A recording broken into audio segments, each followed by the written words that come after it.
Good morning, sir. Are the picture and sound working as they should? Yes. Sir, just a reminder that we have a fire alarm at 10 o'clock. If you're content, then we'll just stay silent for that alarm. Of course, yes. Thank you, sir. May we please continue with Mr. Bowyer's evidence? Yes. Good morning, Mr. Bowyer. When we adjourned yesterday, I was coming to the Cartwright King review. Excellent. I haven't got my statement in front of me. Let's see if we can get that sorted. That's perfect. Thank you very much. Could we have on screen, please, paragraph 68 of Mr. Bowyer's statement? That's page 16.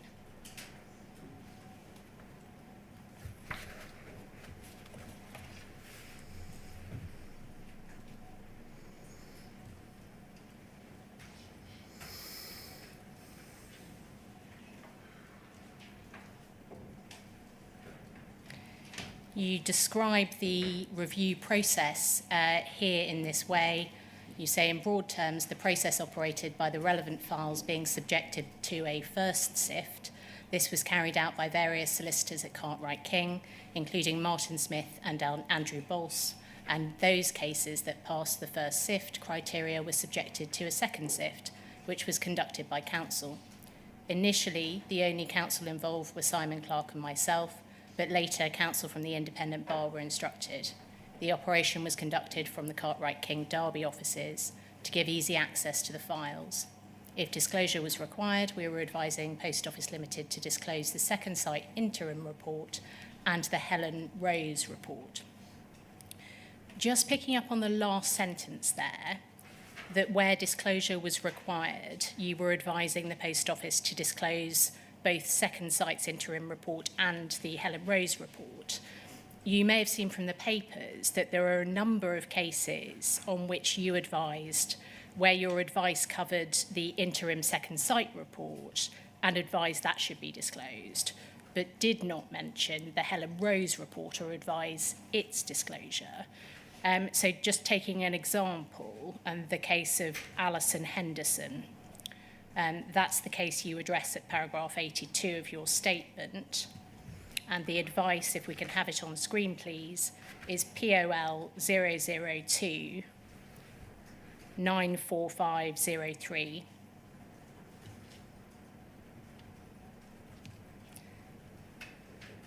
You can see that's the case of Alison Henderson. And going, please, to page 3. Under discussion. If we can just give Mr. Bowyer a moment just to look as we scroll down that discussion section and then over the page to the conclusion.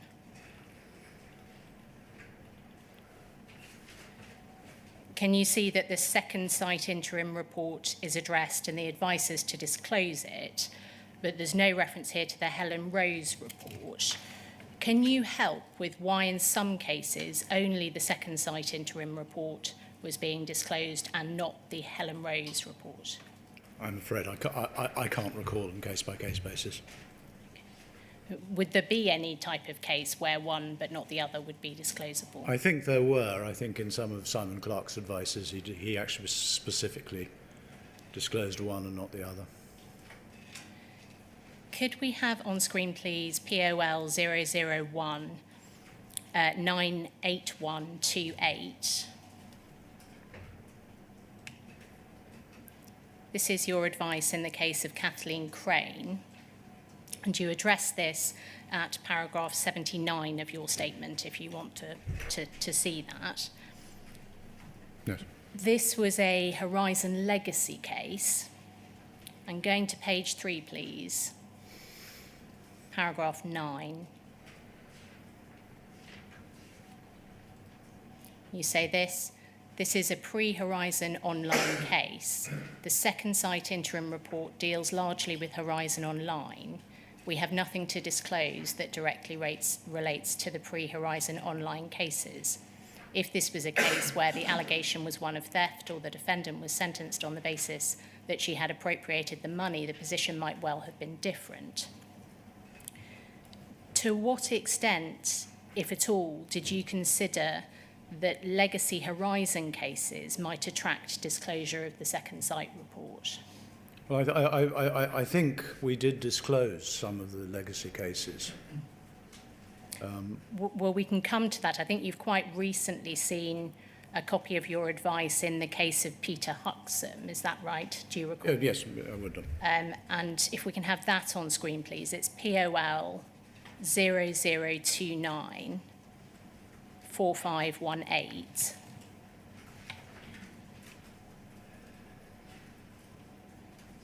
We can see from the title here that this was also a pre-Horizon Online case. Your advice is the 4th of September 2014. And going to the discussion on page 3, paragraph 10, please.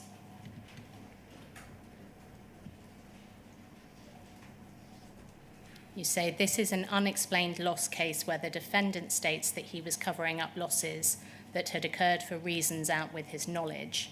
There is no danger of the defendant's conviction being found to be unsafe, as he has admitted his guilt from the very first, but he has been adamant that he did not take the money to the point of fighting and losing a Newton hearing. His explanations as to the possible loss relate to possible thefts, either by a member of staff or seemingly at the Newton hearing. His wife may well have been modified into an attack on the Horizon system had he but had the material to mount it. And then over the page, please, at 11. I doubt that an appeal against sentence will be mounted after any disclosure that we might make in this case, as the sentence has been long served. The reality is that the second sight interim review deals in the main with Horizon Online, the system that superseded Mr. Huxham's system, but it did deal with the pre-Horizon Online issues, and in my view, had we had the material contained in the second sight interim report at the time of the Newton hearing, we would have served it on the defence.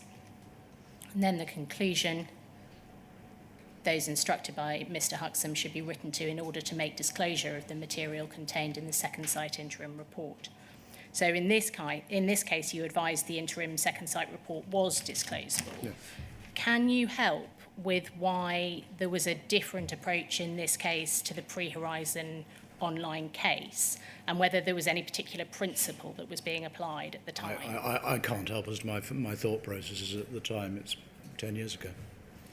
But was there a common position among those at Cartwright King, initially you and Simon Clark, reviewing cases on whether the second sight report and the Helen Rose report should be disclosed in Horizon legacy cases? I don't think there was a position. We were disclosing it in some legacy cases. Do you think there should have been a principled approach to that? Well, looking back, I think that we should have had a common view. You have to remember that the review process was looked at twice by Brian Altman and found to be robust, both in his interim review and his other review. And he looked at some 31 of these these advices. So at the time, we thought we were doing it right. I can see that an awful lot of these documents, with what happened subsequently, because at this particular time, this was after the second sight review came in and said that the system was robust. So they found no evidence of systemic failure in it. It was only when the civil case came up in 2019, when Mr. Justice Fraser found considerably more than we were aware at the time, that the totality of what Horizon was doing was actually made available to us. So at this particular time, we thought that what we were doing was right, and we were confirmed in that because our advices were being reviewed. Thank you. That document can come down now. Thinking about another pre-Horizon Online case, we looked at some correspondence yesterday about the draft Gareth Jenkins statement, yes, and particularly the amendment that you made deleting the case-specific references that were in that statement, which included his involvement in the Seaman Misra case. Do you remember that? I remember that, yes. It was your view at the time that Mr. Jenkins' evidence could not be relied upon once the interim second sight report came out and Yes. Following that. Did you give any consideration to whether Seema Misra should be told in clear terms that the expert witness in her trial was, in your view, discredited? Well, I didn't review Seema Misra's case, but I think my view would have been it should have been disclosed.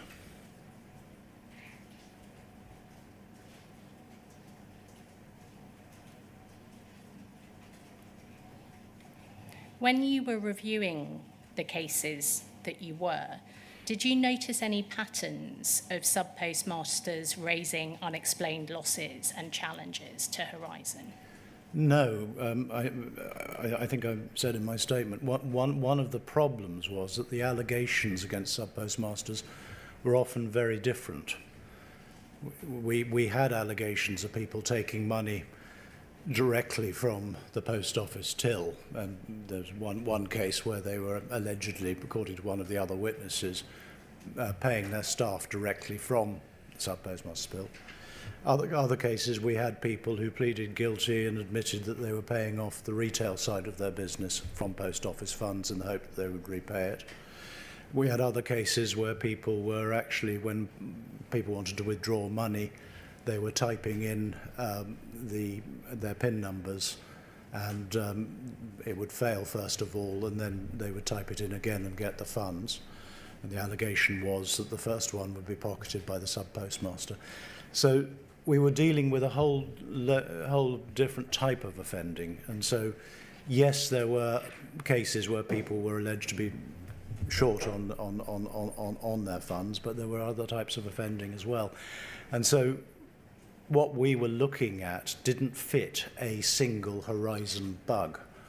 Now, obviously now we know that there are several types of Horizon bug, but that simply wasn't our state of knowledge at the time when we were reviewing it. And the second sight report came in and said there was nothing systemic. Is it right that you would occasionally attend the weekly hub meetings, later bi-weekly meetings on behalf of Cartwright King? Very occasionally. I would do it when either Andrew Bowles or Martin Smith weren't available. And roughly how many times did you attend? Can you recall? I'd imagine you could count it on one hand. Did you ever hear of any issues raised at those meetings that you thought required post-conviction disclosure or further disclosure review? I don't think so, no. Could we have on screen, please, paragraph 108 of Mr. Bowyer's statement, please? That's page 31.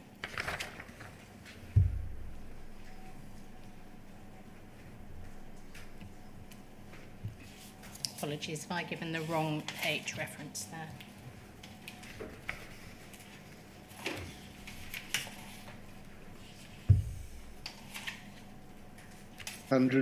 Paragraph 108 is page 23. Yes, thank you, sir.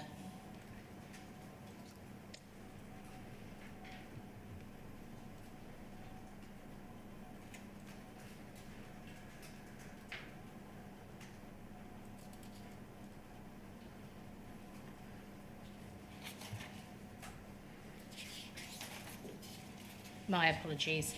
Bear with me for just a moment.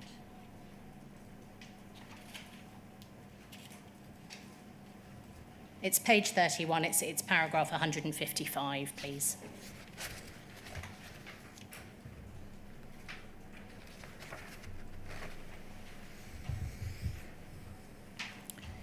You say here, the reality is that there may be grounds to criticise the way that Cartwright King conducted the Post Office Limited prosecutions.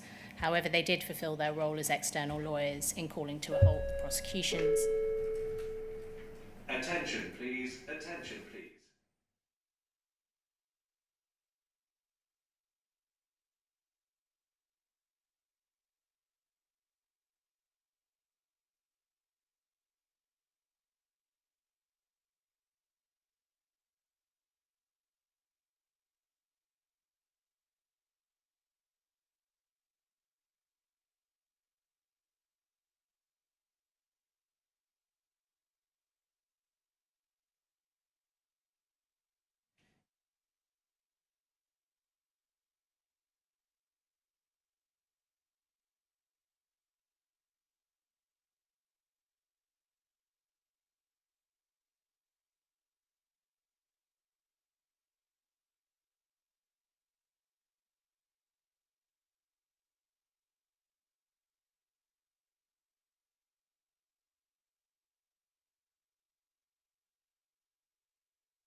system has now been completed.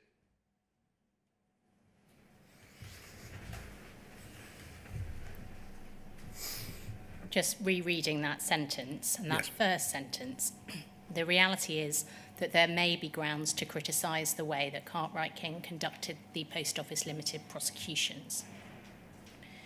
Did you recognise at the time the Cartwright King review was set up that there may be grounds to criticise the way that Cartwright King conducted Post Office prosecutions? Yes, I think when I was reviewing cases and when I was actually speaking to the people more involved, it became apparent as to how it was being done.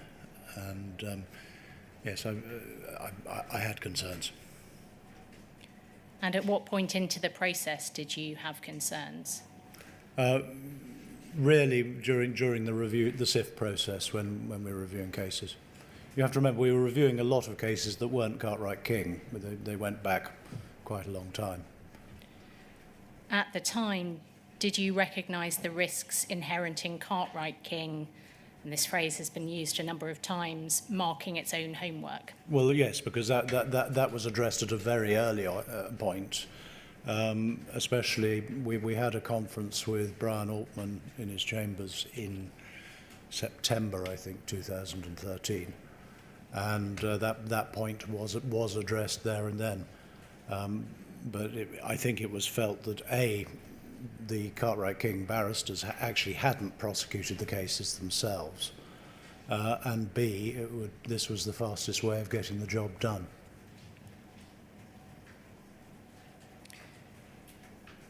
That statement can come down now, thank you. I'd like to ask you next, please, about what happened in relation to cases in Scotland and Northern Ireland after the publication of the Second Sight interim report.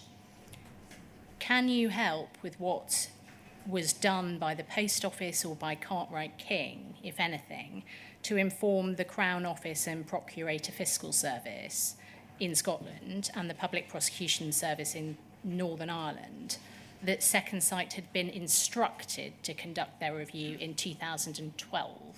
I can't know. There are documents the inquiry has to suggest that Martin Smith from Cartwright King was involved in discussions with the Crown Office and Procurator Fiscal Service and BTO solicitors, to whom Yes. you referred yesterday, about the interim Second Sight report towards the end of July 2013. Yes. There are also documents to suggest that Simon Clark and Martin Smith attended meetings with BTO solicitors and the Crown Office and Procurator Fiscal Service about Horizon in September 2013. Did you have any involvement in those discussions? No, in I had no involvement in those discussions. They did certainly at least one trip, possibly more, to Scotland and BTO. I did speak to BTO on a couple of things. I think there's some email correspondence between me and one of their solicitors, but I didn't actually have any direct influence on the Scottish prosecutions.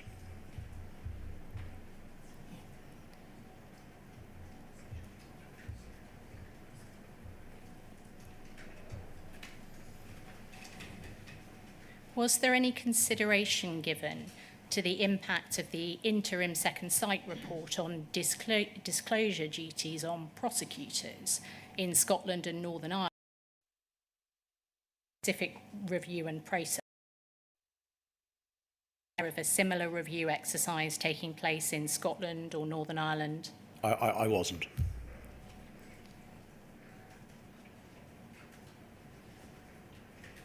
Does it follow from your answers that you can't help with whether Cartwright King notified the Crown Office and Procurator Fiscal Service or the Public Prosecution Service in Northern Ireland of its review exercise? I don't know.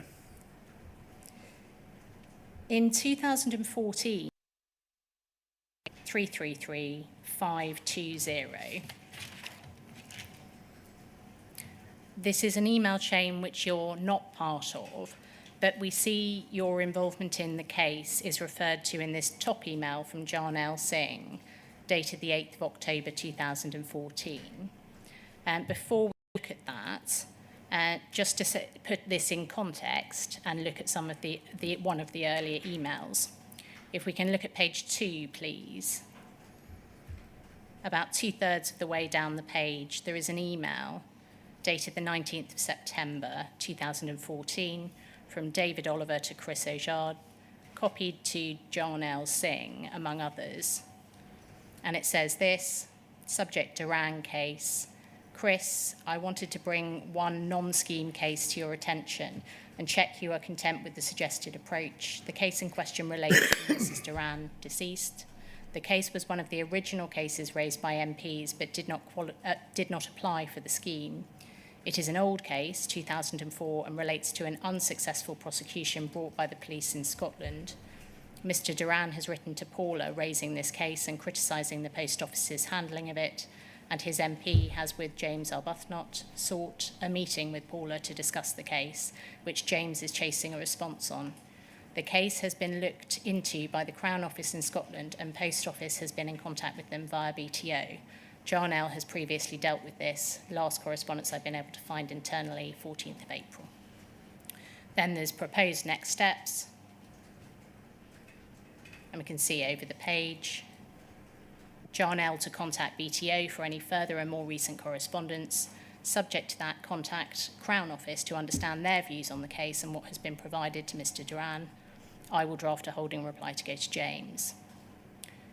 So that sets out some of the background to the case. Does this help refresh your memory at all as to how cases in Scotland were being looked at or reviewed, the references in that email? No, I'm afraid it doesn't. I had very little contact with Scotland. Going then to page 1, John L. Singh's email of the 8th of October 2014. He says, Belinda and Angela, as you know, Counsel Harry Bowyer of Cartwright King reviewed the information which Scottish police were able to provide in this case. It would appear this was limited and most probably not all the information that was provided to the Procurator Fiscal. This was not a poll investigation. However, if it is now to be investigated under BAU, it is my view and advice that any findings and further evidence discovered should be supplied to Harry Bowyer in order that he may review it. This would ensure Poll has the protection of being able to say the findings have been independently considered by external senior barrister. Was this common, John L. Singh asking you to take a look at individual cases? There would be occasions. There would be occasions he'd ask me to look at cases. There'd be occasions he would ask me for advice on little issues. Yes. And this appears to be on a sort of ad hoc basis rather than as part of the review process. Is that right? Yes. I mean, we got contacted if they had questions outside the review question process. Was it common for you to be asked to look at Scottish cases? Well, not terribly, because, of course, Scottish law is different and I'm not qualified.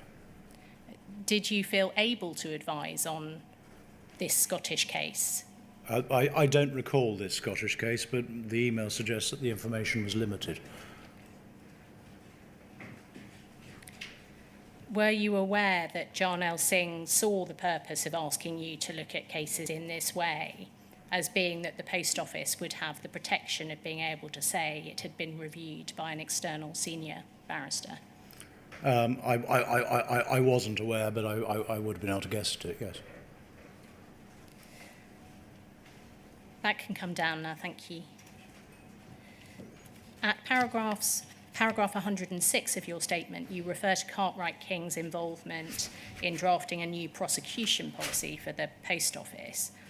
Recognising that you say you had little to do with that side of things, what was your understanding of the policy in terms of its geographical remit, particularly thinking about Scotland and Northern Ireland? I would have assumed that Simon would have been drafting it for England and Wales.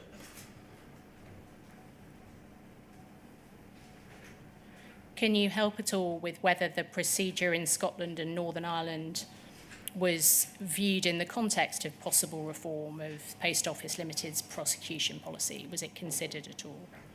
Well, I don't think I had any role in that particular review process.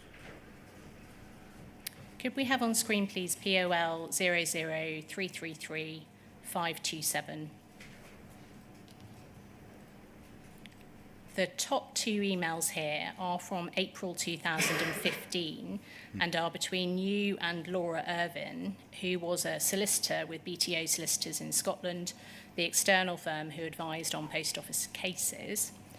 It appears from your email to, just scrolling down a little please, your email there, Laura at the top, Harry Bowyer at the bottom. It appears from this that you were looking after Martin Smith's emails whilst he was on holiday, and that was why you were in email correspondence with her. Is that right? That would be right, Miss. And starting with Miss Irvin's email of the 26th of March 2015, please at the bottom of the page.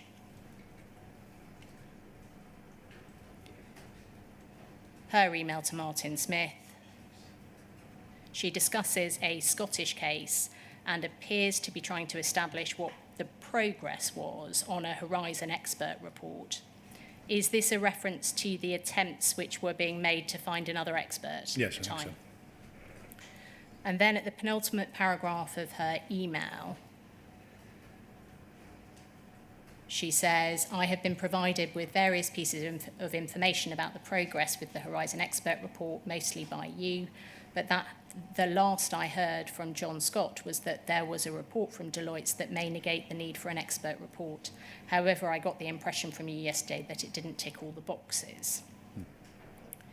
It would appear from this that BTO solicitors had not been provided with the 2014 Deloitte report. Would you agree on a reading? Well, it looks like it, yes. Your reply is above.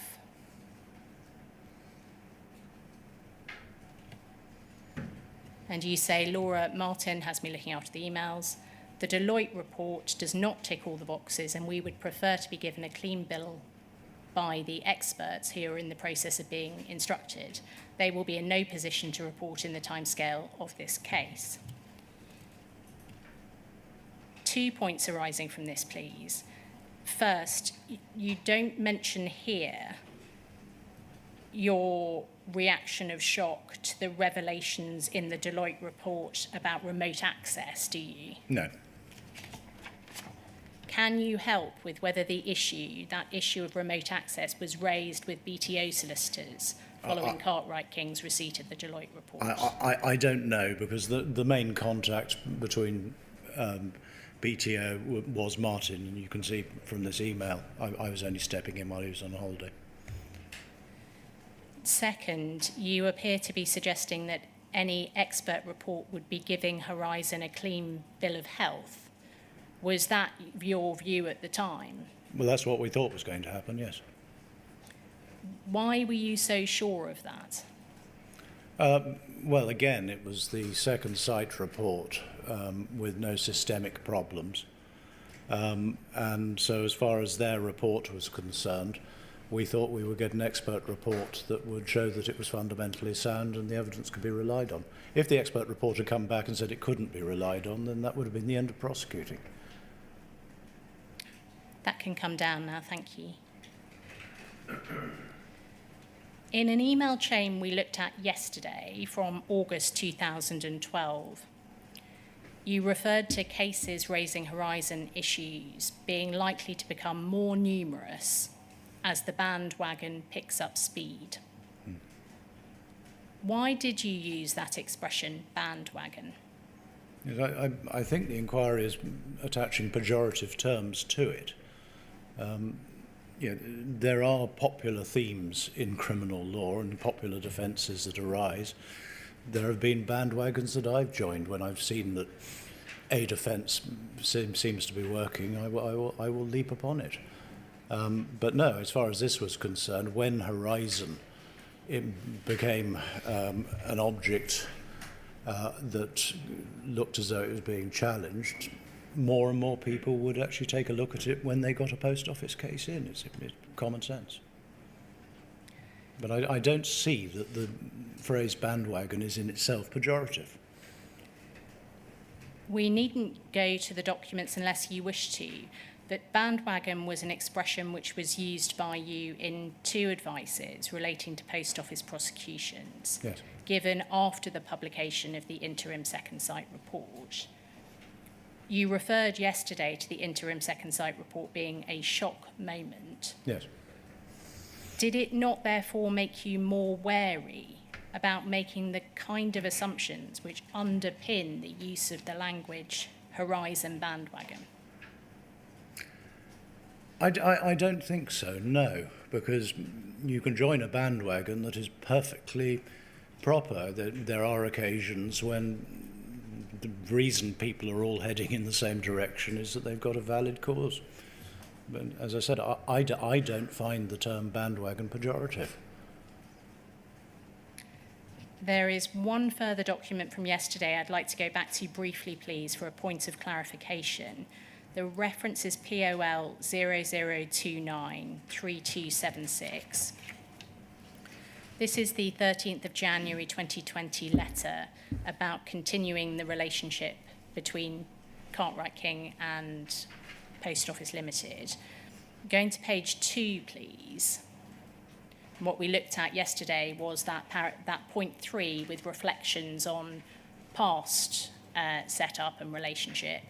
But just looking down a little to the proposal here, the proposal being made in January 2020 was that Cartwright King would provide Post Office Limited with, there's a number of things listed there, but at point 4, the designated on-call lawyer shall be Simon Clark, Martin Smith or Harry Bowyer, but most likely Simon Clark. Can you help with why, after you left Cartwright King, some 4 years afterwards, you were being put forward as a potential on-call lawyer? I wasn't sure as to what was going on here. What happened after we left was effectively we took the Post Office Department, myself, Martin and Simon, and so Andy Cash used to continue to call us up to see what was going on. And Post Office wanted this facility. By this stage, we weren't terribly keen on doing it because, of course, we'd had the civil case and seen Mr. Justice Fraser's judgments in the two issues that he decided. Did this proposal come to fruition? No. That can come down now, thank you.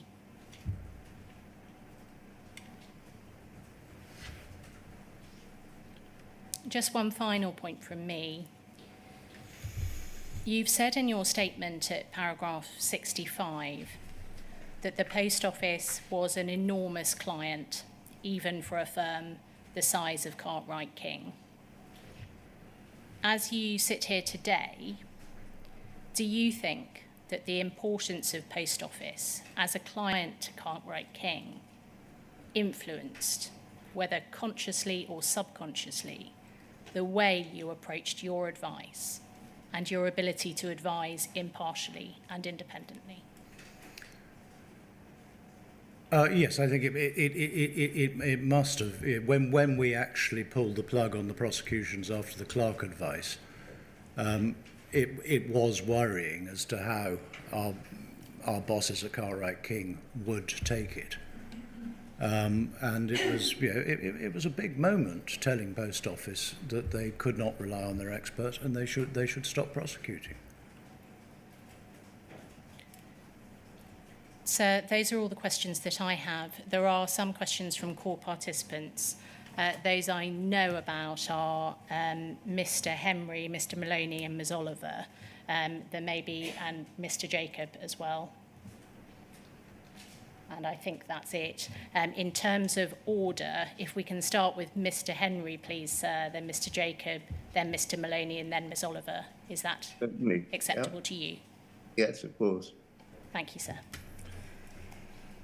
Mr. Bowyer, so in a nutshell, you weren't happy with Mr. Jenkins's independence, so you decided to draft a generic pro-prosecution template for him. No, that's not true.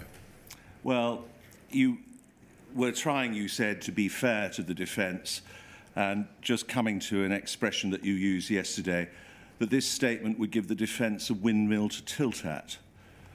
Tilting at windmills in contemporary parlance, Mr. Bowyer, is typically understood as attacking imaginary enemies or evils.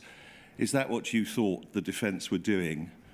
That Horizon was impregnable and that their complaints were imaginary? Well, at the time, we thought, and our instructions were, that Horizon was robust. So is the answer to my question yes? No, the answer to your question is, as far as the statement was concerned, it was meant to give something that the defence could, A, take a look at, the previous cases where the challenges were put in, so that they actually had somewhere to go, so they didn't have to start from scratch. Your question is unfair. No, it's not unfair. It's entirely fair because you use the expression tilting at windmills, and I suggest that it reflects your overconfident, if I can put it neutrally, your overconfident approach to the issue. No. Well, we disagree. That the defence were on some sort of quixotic, unrealistic and ineffectual exercise of challenging, how dare they, the Horizon system. Well, as I said, the idea was to actually give them an opportunity to make something of it. At the time, we had nothing to suggest that the Horizon system had any faults to it. Now, I can understand where you're coming from, because you're looking at this from 2024. Don't presume to understand anything from my point of view, Mr. Bowyer. Let's go on to a document which is POL 000-96997. No need to get it up. You'll remember it. It was put to you yesterday. But you refer to defence inquiries as a fishing expedition. Did that reflect your view about defence requests for disclosure in relation to Horizon? Some of them, certainly. And your prediction, 2nd of October 2012, my view is that most challenges to the Horizon system should now vanish away before the trial. Were you taking, Mr. Bowyer, effectively a blinkered approach?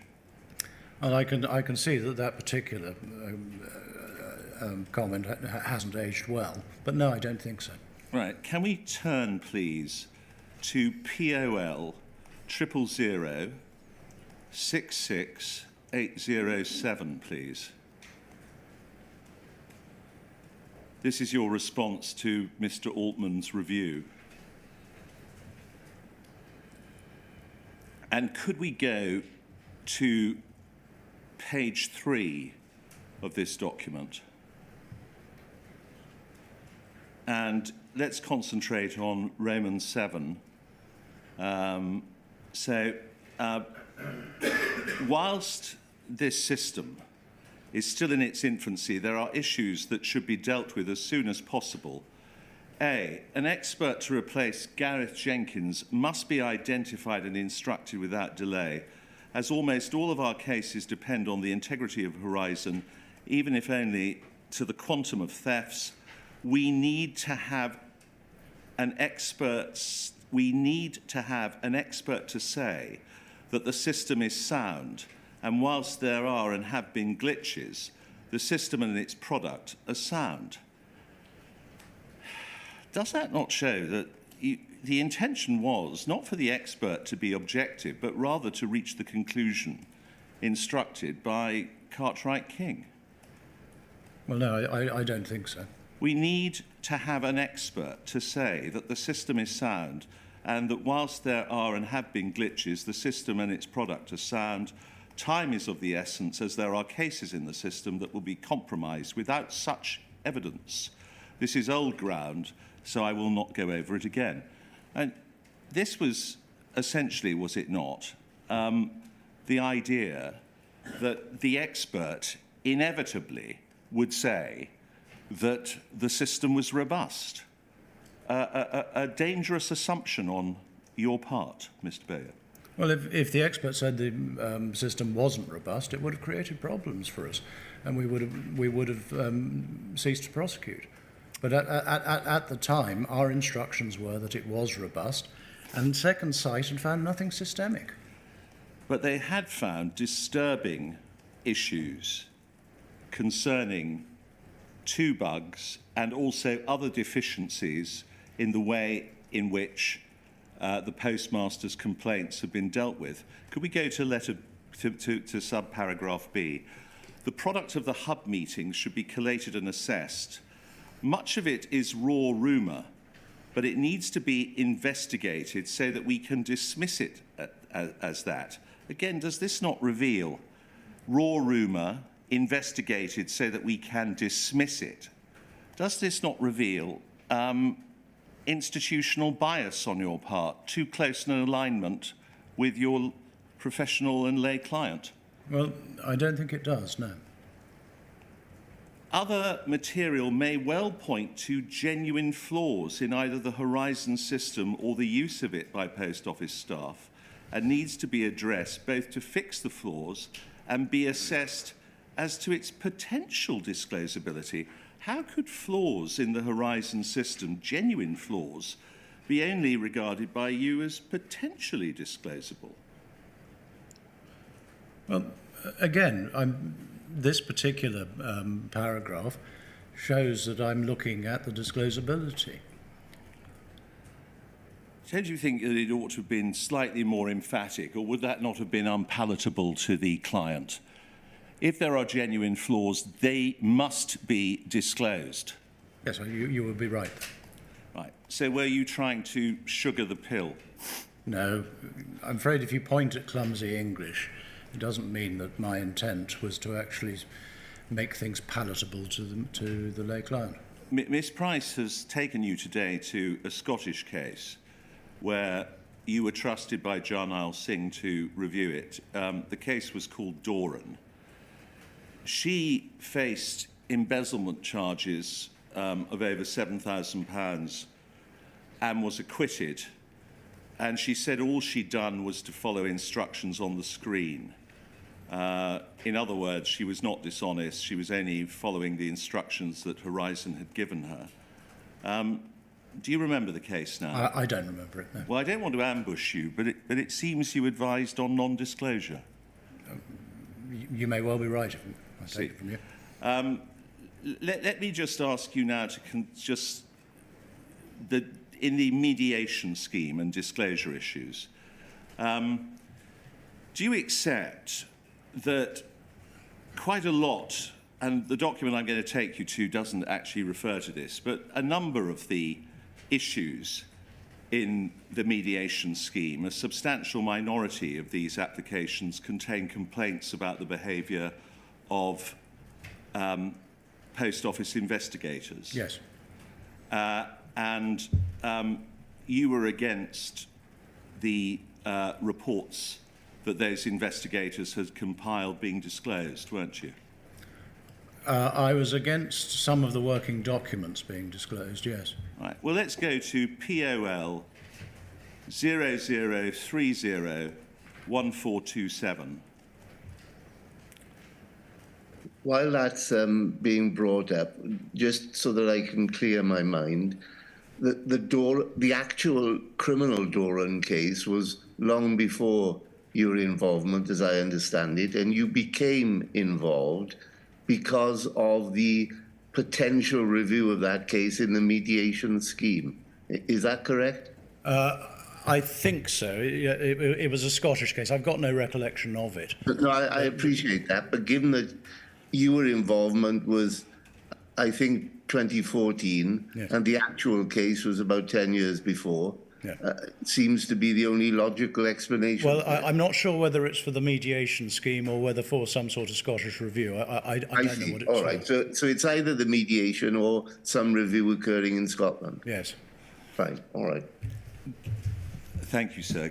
While that's been brought up on the screen, POL 00301427, but the fact that somebody was being tried on Horizon data, the case was brought on Horizon data, the charge was dishonesty, and they had been acquitted. Did that not strike you as disclosable in other cases? I don't think I considered it. I don't know. Right. can we go to your email in this email chain, please? And we start off with, I agree with Harry's advice. Can we scroll down, please? And can we scroll further down, please? And then we have that. Yes, Roman 2, please. This is your advice. The views of the prosecuting lawyers at an early stage of the proceedings on the strengths, weaknesses of our case being exposed to defendants and their defence teams. These were your concerns, and that was the concern that I've just read out. This could create problems should we recommence prosecutions. In extreme instances, we could become witnesses in our own cases. An obvious example is the case of Chowdhury, Wasim Abbas, in which neither the Post Office investigators nor the poll systems cover themselves in glory.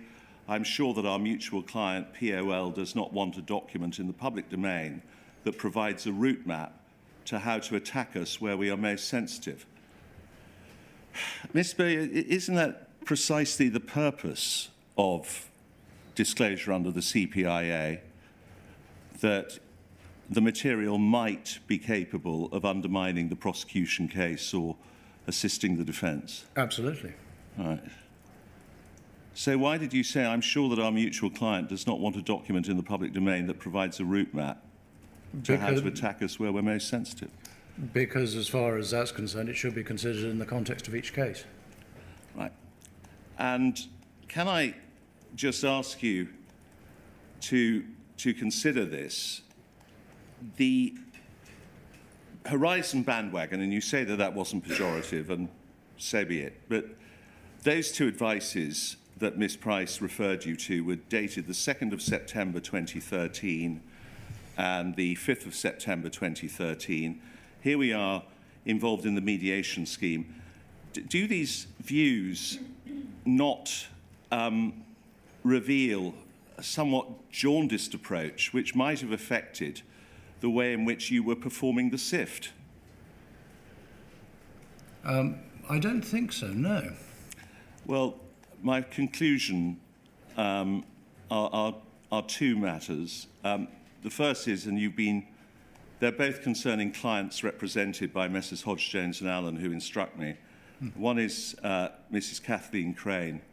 You reviewed her case in November 2013, and you stated, in my opinion, and we need take no further action upon this file. And so, therefore, the safety of her conviction was not reviewed as a result of that advice, and she was only cleared in the Court of Appeal in January of this year, having suffered years of anxiety, having, of course, lost her occupation and having to go into a caring profession where she was having to disclose her conviction, of course, to the Disclosure and Barring Service with every employment application. Have you read the judgment in her case? I'm not sure that I have. The Court of Appeal stated at paragraph 22 that they were satisfied that the Post Office was correct in conceding the matter, and they continued to state, this is indeed a Horizon case in which the reliability of Horizon data was essential to the prosecution, and there was no independent evidence of the alleged or any actual loss. And then they continue, the applicant in interview explained why she had acted as she did and asked for the reliability of Horizon to be investigated. She and her husband paid the full sum said to be missing. She was nonetheless prosecuted. No relevant investigation was carried out and no disclosure was made of the known concerns about Horizon. Mr. Bowyer, how on earth did you come to the conclusion that no disclosure was merited in her case? I'm afraid I don't know. Mrs. Misra's case, which you were aware of, but of course was dealt with, I think, by your colleague Simon Clark. It was, yeah. She needed to be told in the clearest terms, you would agree, that the expert witness in her trial was discredited. You would agree with that? I would agree with that. And yet that didn't happen, and she wasn't even given what I suggest would have been the inadequate disclosure of merely the Second Sight report or the Helen Rose report. Now, I realise it wasn't your case, Mr. Bowyer, but you were part of the team. And Mr. Henry, I think he has said it should have been disclosed. That's good enough for me. thank you, sir. Those are my questions. Thank you. I think we have Mr. Jacob next, is it? Thank you, sir. Yes, Mr. Bowyer, I want to ask you some questions about the mediation scheme. Okay. And you've set out in your witness statement at paragraphs 109 through to 140 your involvement in the Cartwright King reviews Yes. of the mediation responses. Perhaps we don't need to go to this, but one of your responses in the case of Walters, who was one of our clients, at paragraph 117 of your statement, the response is, dangers to Post Office Limited. This case did not result in a prosecution or a conviction. It is unlikely to affect any criminal cases conducted by Poll, past, present or future, unless some concession is made about the integrity of Horizon, which from the robust Poll response seems unlikely. Do you accept that it was Cartwright King's position to ensure that nothing came out of the mediations that could result in damage to Post Office's position that the Horizon system was a robust system, or could lead sub-postmasters to have any evidence upon which they could cast doubt on the integrity of the Horizon system? Well, as far as we were concerned, obviously you've seen from the papers that my position was we didn't want criminal defendants in there. But yes, I mean, as far as we didn't want unwarranted concessions to be made, that the Horizon system may have been may have not been robust, because that was not what the evidence actually said at the time. I concede totally from our point of view, looking at it from 2024, that has not aged well. Well, exactly. And in July 2012, you wrote your advice in the case of Wiley. Yes. Where effectively you said that Post Office was in a firefighting situation. Yes. Fujitsu should consider themselves also to be in that position. Yes. And that, to summarise, there would be severe recriminations for the business if Second Sight uncovered any systemic problems. Is that right? Yes. So what you were saying is, don't do anything that could result in a concession being made that Horizon is not robust. With I can see how you're formulating the question, but the intent was I didn't want any unwarranted concessions made that the system wasn't robust.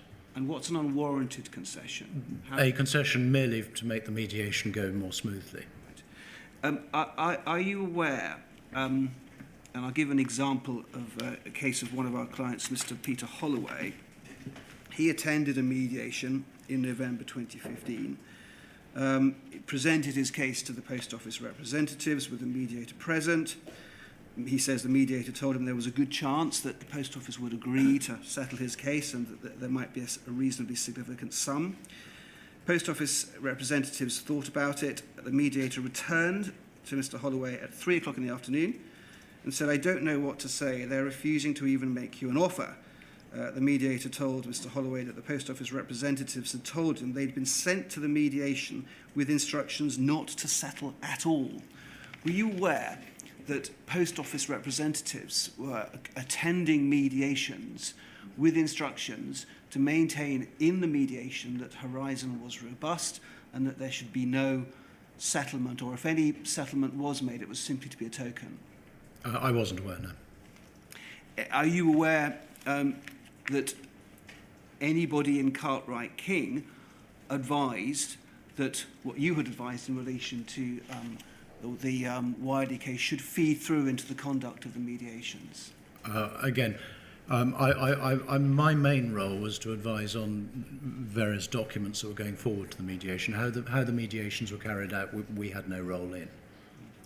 You understand, of course, that the function of mediation is that there should be some concession. And I totally understand that, and to an extent that's part of the danger. Can I then move on to another topic? I want to ask you about Brian Altman, KC, and his terms of reference, and we will need to put a document on the screen for that. It's POL 000-21981.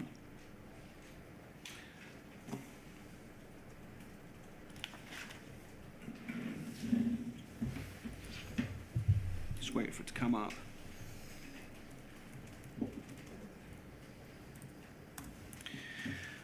So here we have Mr. Altman's observations on his terms of reference for making a presentation in relation to the Post Office Board. Can we scroll down, please?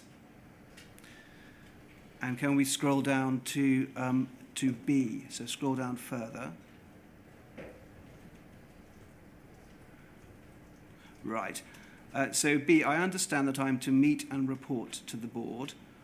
And then if we move to scroll down further. So point 2, on the efficacy of past prosecutions, including the preparation and conduct of past prosecutions. And then if we move down to footnote 4 at the bottom of page 3, please. And if we could maybe highlight, we've lost it. Footnote 4, bottom of page 3. Thank you. So Mr. Altman says, it is for Poll and those instructing me to determine whether or not it is only the efficacy, i.e. effectiveness of past prosecutions, etc., that I'm being asked to consider with the board, or in fact the potential safety of past conviction following Poll prosecutions, i.e. whether in my judgment the Court of Appeal is likely to think that the conviction is unsafe. Now this follows on quite shortly from Simon Clarke's advice, where he said that Gareth Jenkins, the architect or one of the architects of the Horizon system, his evidence was tainted and unreliable. Did you think at this point that senior counsel ought to be advising on the safety of the convictions in light of the apocalyptic revelations concerning Mr. Jenkins? Well, as far as the convictions were concerned, most of the convictions were guilty pleas, and Sorry, I didn't hear you. I didn't. Most were based on guilty pleas, and most had admissions in interview to some sort of false accounting or whatever. And the position at the time was, as I said, Second Sight came back and they said that there were no systemic faults in Horizon. They produced the 2 bugs that they produced. And so when we stopped the prosecutions, it wasn't on the basis that Horizon was unsafe, because we didn't know that it was unsafe. We felt that nothing systemic had been found on it. We stopped it because we felt that the witness, Gareth Jenkins, was unreliable. And so the catastrophic findings later that Horizon had multiple bugs in it only really came to light in 2019 in the civil case in front of Mr. Justice Fraser. And certainly at this particular stage, as you know, a guilty plea is a very difficult thing to appeal in the Court of Appeal. This case, of course, it happened because these cases were, and I don't dispute it at all, these cases were an affront to justice because people had false accounted because they were met with massive figures. What about, if it can be inferred, surely it must be inferred from the Gareth Jenkins position, that there had been multiple failures of disclosure in numerous prosecutions over the years? Well, there had been failures of disclosure. I'm sorry to intervene, but this started as a question about Mr. Altman's terms of reference. All right. With respect, Mr. Jacobs, I don't think Mr. Bowyer is the person to ask about that. Mr. Altman was instructed, I believe, by Womble, Bond, Dickinson, or whoever, and very much having an input from senior post office lawyers. I don't think Mr. Bowyer was involved in his instruction. Of And course. if he was, I apologise, but I don't think he was. I'll move on to the next document, which is POL 000. Sorry, POL 00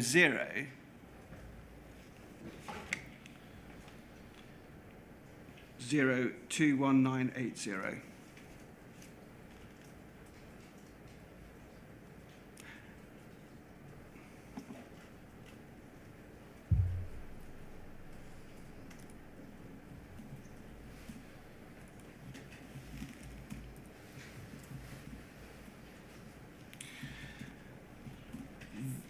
This is in relation to the efficacy point, and I just want your comment on this. And I know that that this isn't an email that you saw at the time, but this is Womble Bond Dickinson responding to Mr. Altman's footnote. And what is said here is, please find attached two separate terms of reference for Brian Altman QC as amended in response to his observations document, which I also attach for ease of reference. Please note that Paul needs to decide on the issue which he's asked to report to the board on the efficacy or safety of past prosecutions. See footnote 4, page 3, which you've just gone to, of Brian's observations. Simon's and my view is that he shouldn't report on the safety of past convictions for two reasons. Firstly, this is likely to involve a more significant analysis of lots of cases, thereby delaying his report.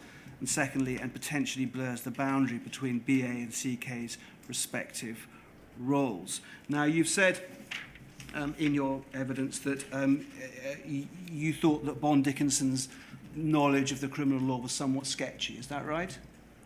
That was my opinion at the time. What do you have to say about the advice that Bond Dickinson were giving Post Office in relation to Brian Altman's query about whether he should be advising on safety?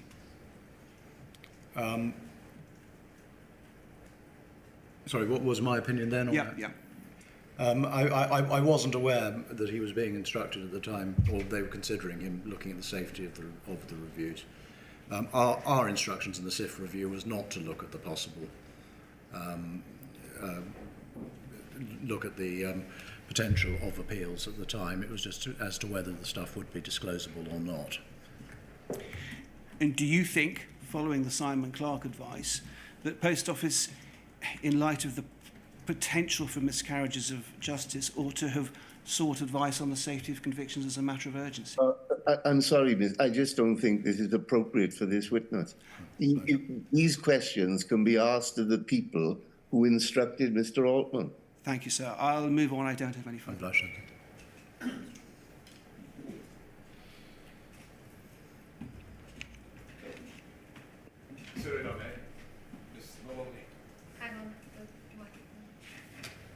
It's on. Yep. Thank you. I'm grateful to the stenographer. Mr. Bowyer, I'm going to ask you about Gillian Howard. She's one of the 78 core participants I represent, all of whom were prosecuted and convicted, and all of whom had their convictions quashed. And I'm going to ask you about disclosure in her case and why you didn't advise disclosure on review, but I'll take you to your advice in doing so that you can see why you didn't disclose, which will hopefully help when you're answering questions. Okay. Yeah.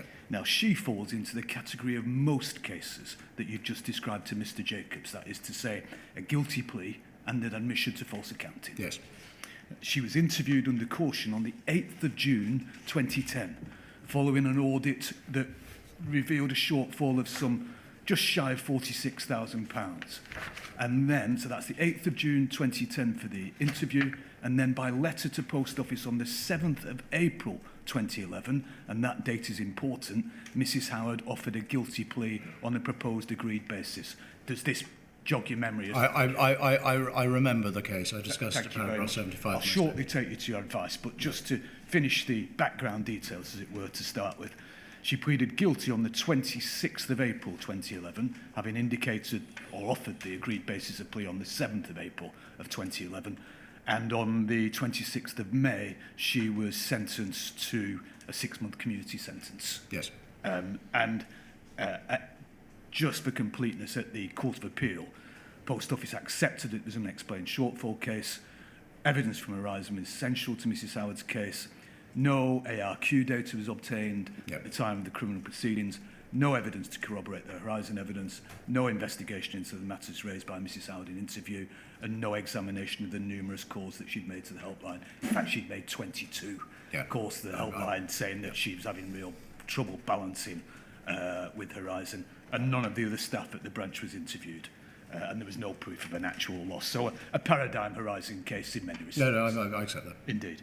So could I ask that we look at your advice now, which is poll 30-21207.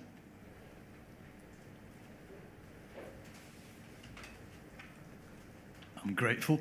And if we could go straight to the end, to paragraph 27. And there we go, thank you. Where you say, in conclusion in relation to this case, Mr. Bowyer, this is an extremely worrying case. It's only through good fortune, sensible prosecution counsel and a sympathetic judge that we are not going to have to disclose material which would cause Post Office Limited a great deal of embarrassment. Could we please go back up the page now to look at the specific circumstances of this case, and I think back to paragraph 15.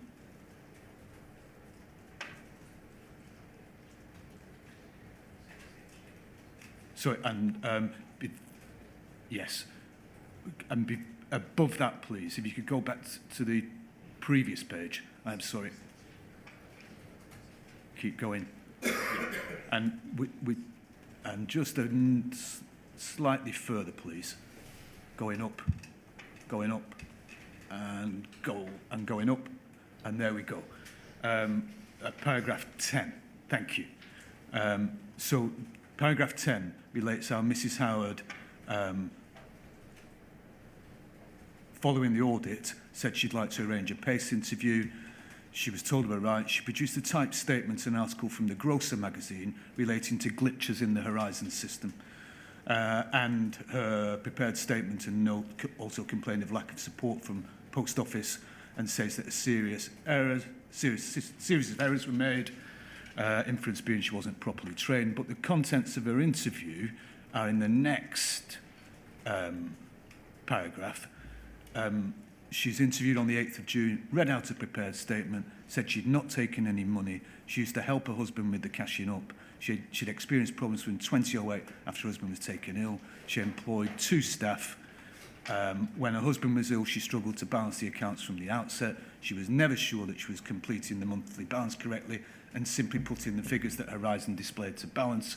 She was aware that the figures she was entering were inflated and that losses were increasing, and to hide the mounting shortages, she began to suppress business deposits from a local bus company.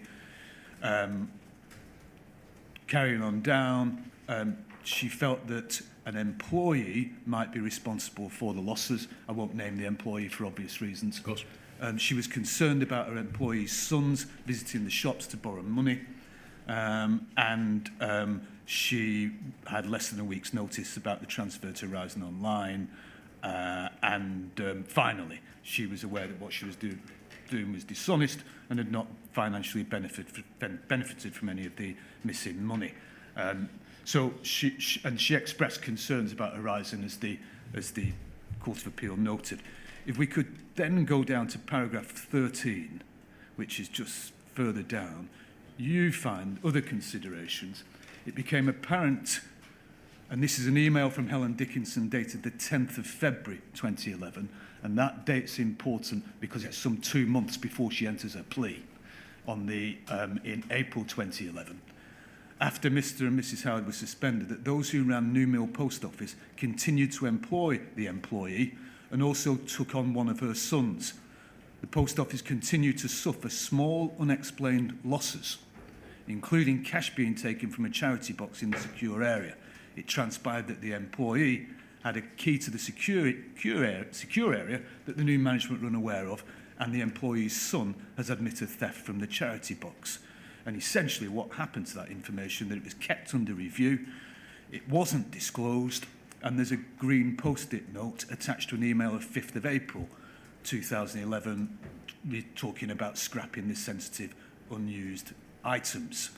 If we could go down further to paragraph 18, please, the culmination of all of this is item 17 on the non-sensitive unused schedule dated 4th of April 2011, served on the defence by letter on the 11th of April 2011, so that's 4 days after the indication of the offer of an agreed basis of plea, when in fact this information was available some 2 months before the agreed basis of plea.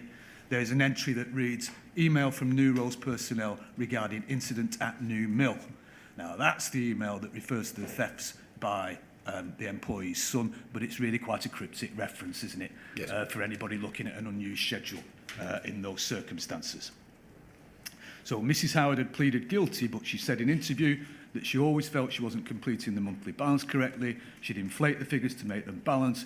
She brought an extract from the grocer, which made her wonder if she was wholly responsible for the shortfall problems, and money was going missing from the tills, which could have been another employee, or her giving credit, which she should not have given, was in fact what she said. We know that, in fact, that information about the employee's son was available 2 months before the agreed basis of plea was offered, and the schedule reference in April, just in fact after the agreed basis of plea was offered, was quite cryptic. So, after that, which Mrs. Howard had said in interview, should the material about the employee's son not have been disclosed straight away, as soon as it came to light, 2 months before any offer of plea? Yes, I think it should have. The disclosure reasonably assisted Mrs. Howard's case in interview and supported her veracity. No, as I say in my statement, I think I got this particular advice badly wrong. Thank you, Mr. Bowyer. Indeed, you do say that in your statement, don't you, at paragraph 75, that, and I was going to go on to that, but just before we get to that, she was entitled to know that that information when she was considering her plea and when she was being advised by her lawyers as to her plea, wasn't she? You're absolutely right. Yeah. And it should have been disclosed on consideration of the appeal as well, shouldn't it? It should have been, yes. Because it would have provided a basis for arguing that there was serious material non-disclosure. Well, over and above the Horizon system, yes. Absolutely. Yes. Now, but you took the view that it's my view that there could not possibly be an appeal against conviction based on the disclosure of the subsequent losses in the post office, bearing in mind the admissions in interview and the basis of plea. Yes. But that was for her to decide rather than you, really. As I said, I think I got this advice wrong. Thank you, Mr. Bowyer. And also, can I just ask you about the information about continuing unexplained small losses? Yes. Because they didn't stop at what the employee's son was doing, did they? They were unexplained small losses, which were not, as it were, only the theft by the employee's son. I can't recall the details of the case that far, but I'm sure you're right if you say so. But if we can assume for these purposes that in fact they were unexplained small losses, then they also would have assisted her case in interview, wouldn't they? Again, I would have thought so. Yeah, and really that should have been disclosed if they were unexplained small losses. Yes. And indeed, second sight report might well have been disclosed in those circumstances, given that it had, as it were, highlighted the difficulties. As I've told you, and as I said in my statement, I didn't get this one right. Can I ask you this? And it's important that I do ask you. Yes. Was this material not disclosed because, in fact, yes, it really would cause Post Office a great deal of embarrassment at a time when Post Office was already suffering a great deal of embarrassment? I don't think so, no. When you say you don't think so, no. Was it a fact, either, I don't think a subconscious factor can operate. Well, it may have been subconscious, but I mean, I like to think I'm a straight edge as a prosecutor. And, as I said, what overbore my mind in this particular one is that she was sentenced on her own basis, that there was, she wasn't responsible for the loss and so therefore she was sentenced on her pleas, in her admissions in interview and her guilty pleas. Yeah. But this material, as you rightly concede now, should have been disclosed. I certainly concede, yes. And finally, just to expand slightly on a point Miss Price asked at the end of her questions for you. You were asked about the importance of the post office account to Cartwright King. Yes. Yeah. You said yesterday that you were pleasantly surprised when Cartwright King management did not push back on your attempts to rectify the position following the revelations about Gareth Jenkins. Yes.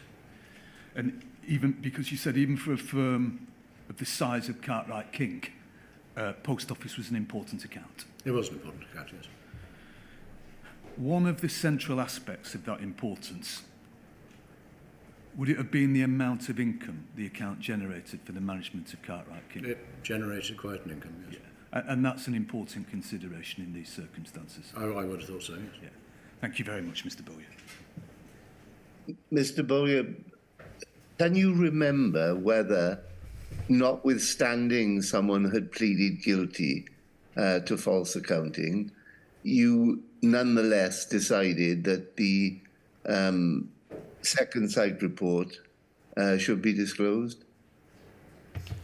In this particular case, I didn't. Some cases... No, I appreciate that. Some cases... Go on, sorry. Some cases where they pleaded guilty, I mean, one was always aware that in these cases there was a certain amount of coercion on a defendant when they entered their guilty pleas. And so some of these cases where they raised Horizon as an issue in their interviews, we did disclose the second side and the Helen Rose report. So it wasn't... I think in some of my cases I was too quick to actually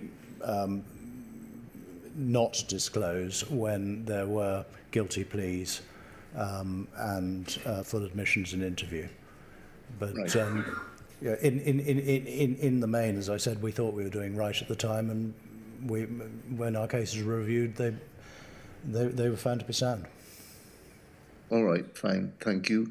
Miss Oliver, can you give me a prediction about how long you are likely to be? Because I'm conscious the transcriber has been going for about an hour and 20 minutes now. Yes, sir. I think probably about 5 to 10 minutes. Can I ask the transcriber whether she would prefer 5 to 10 minutes more and then a proper break, by which I mean at least 15 minutes, or whether she wants a 10-minute break now? It's fine to finish. I understand the transcriber is content to carry on and then have that break. Thank you. Well, you're usually very accurate with your estimates, Miss Oliver, so I'm confident that you will be on this occasion. Thank you, sir. I'll try and stick to it. Good morning, Mr. Bowyer. I ask questions on behalf of Gareth Jenkins. Hello. I want to ask you a little bit about the Simon Clarke advice and the aftermath. In that advice, as I'm sure you're well aware, at paragraph 37, Mr. Clarke advised that Mr. Jenkins had not complied with his duties to the court, the prosecution or the defence. But at paragraph 38, he stated that the reasons as to why Mr. Jenkins failed to comply with this duty are beyond the scope of this review. Do you remember that? I remember that, yes. And at paragraph 63 of your witness statement to this inquiry, I don't think we need to go to it, you indicate that that discovery and the implications of the Simon Clarke advice were plainly enormous, is your words. Do you remember that? I remember that.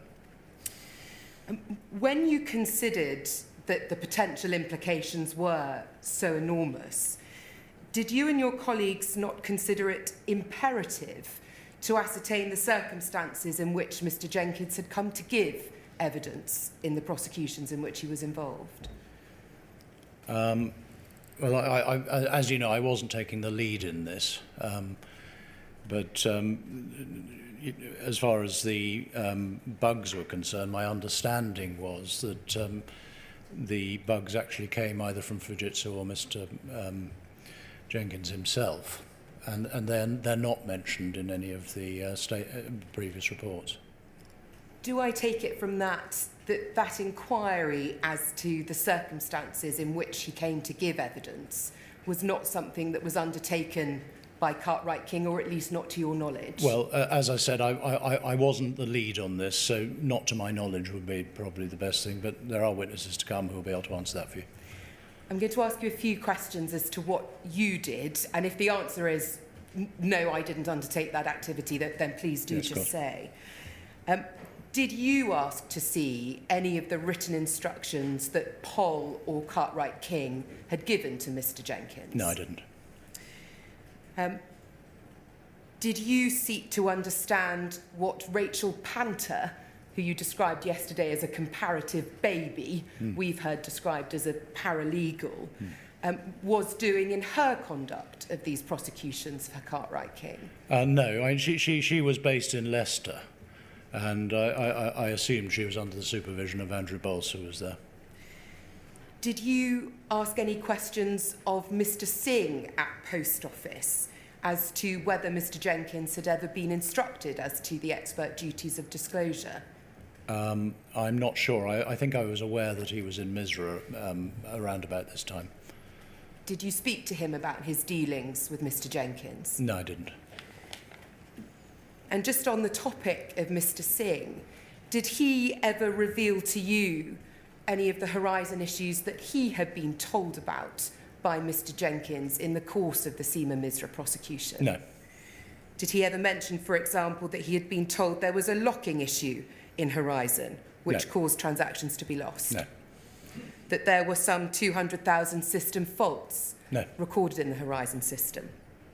That Fujitsu maintained a known error log? No. Thank you. And a similar question, did you ever ask the question of any of the Cartwright King lawyers who dealt with Mr. Jenkins whether he had been instructed in respect of his expert duties of disclosure? No. Thank you. Did you ever become aware that in many of the cases that were prosecuted by Cartwright King, for example, the case of Grant Allen, Mr. Jenkins had not been provided with the audit data in order to examine what might have happened at the relevant branch? No, I wasn't aware. Were you ever aware of indications that Mr. Jenkins gave to Cartwright King that the analysis of that audit data would have allowed him to ascertain what the issue might have been in a given case? I wasn't involved in the prosecution of any substantial case. I tended to come in when people asked me for a bit of advice generically. And no subsequent investigation revealed those matters to you? And I wasn't made aware by subsequent investigations. Thank you. And finally, did you ever speak to Mr. Jenkins about the state of his knowledge and understanding of his role? I never spoke to Mr. Jenkins at all. All right. Thank you. Can we just look at one document, please? It's Poll 001 555.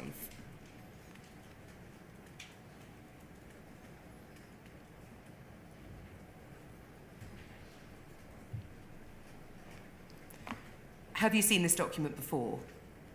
I don't know. All right. It's dated the 2nd of September 2013. We've heard evidence that it was authored by a lawyer at Post Office called Roderick Williams. Yeah.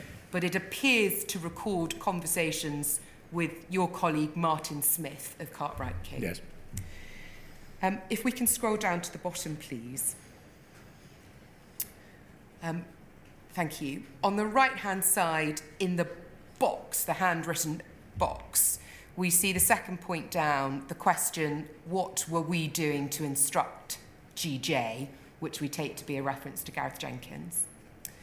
And in the left-hand corner, we see M. Smith and then a series of arrows.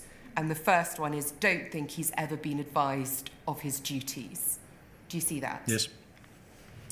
Were those matters that Martin Smith ever discussed with you? I don't think so, no.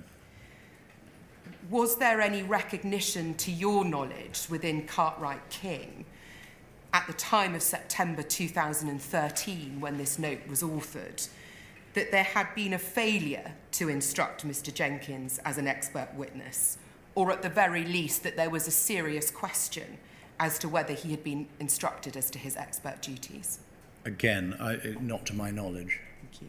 And it may follow that you were not party to any discussions of those issues within POL either. I don't think so, no. All right.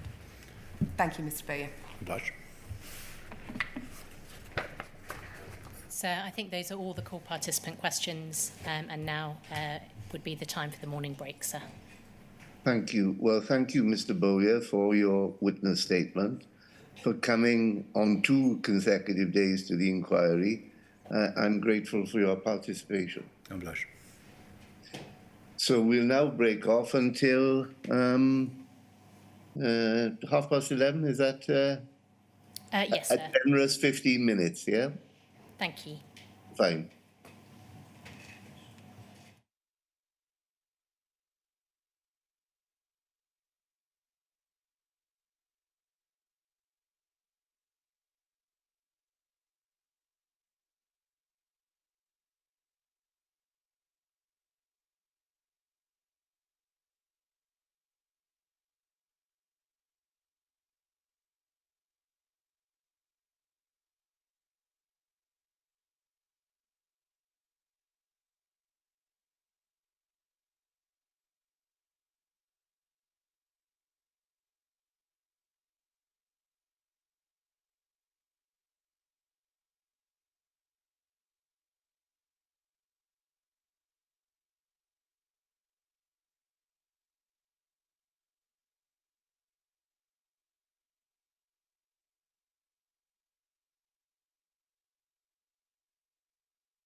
Good morning, sir. Can you see and hear me? Yes, I can, thank you. Thank you very much. We're now going to hear from Mr. Smith.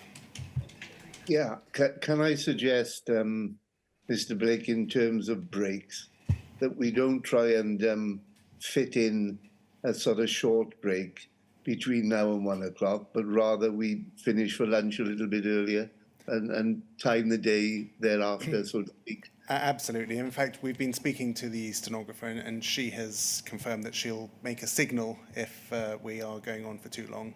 But otherwise, we propose to carry on until lunchtime. Yeah, okay.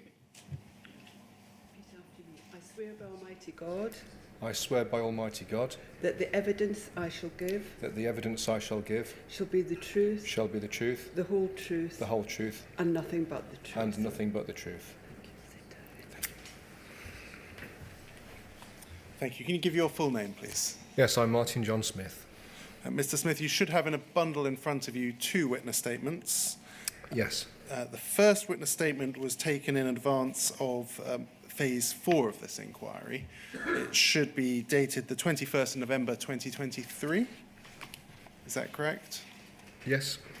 And if I could ask you to turn to page 34, the final substantive page. Yes. Can you confirm that that is your signature? I can. Thank you very much. In respect of this witness statement, can you confirm that it is true to the best of your knowledge and belief? It is true to the best of my knowledge and belief, but there is a slight amendment I do need to make to this witness statement. And can you assist us with what that is, please? In paragraph 104 on page 27, I refer to an email which I've sent to Stephen Bradshaw and Mark Ford. The second sentence in that paragraph, could we change Mr. Ford had confirmed to Counsel had confirmed. It was Mr. Ford I was writing to, and I think it was a different counsel who would have been in court, not Mr. Ford. Thank you very much. That witness statement has the URN WITN 096801000. The second witness statement is dated the 19th of March of this year. Do you have that in front of you? I do, yes. Could I ask you to turn to the final substantive page? That's page 47. Yes. Can you confirm that that is your signature? It is, yes. And can you confirm that that statement is true to the best of your knowledge? It is, yes. Thank you very much. Mr. Smith, both of those witness statements will be published on the inquiry's website shortly.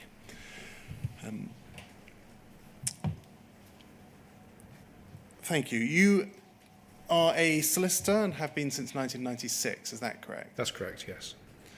You acted, I think, initially as a criminal defence solicitor. Yes. I think you were a duty solicitor, is that correct? That's right, yes. And before joining Cartwright King in 2006. Yes. And you were at Cartwright King until 2016?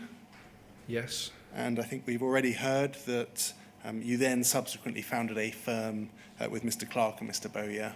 That's correct, yes. And then you joined a new firm in 2020, is that correct? Yes. Whilst you were at Cartwright King, you were promoted to the role of senior associate, is that That's right? correct. Did you start as a junior associate or an associate or something else? I think I was just a solicitor.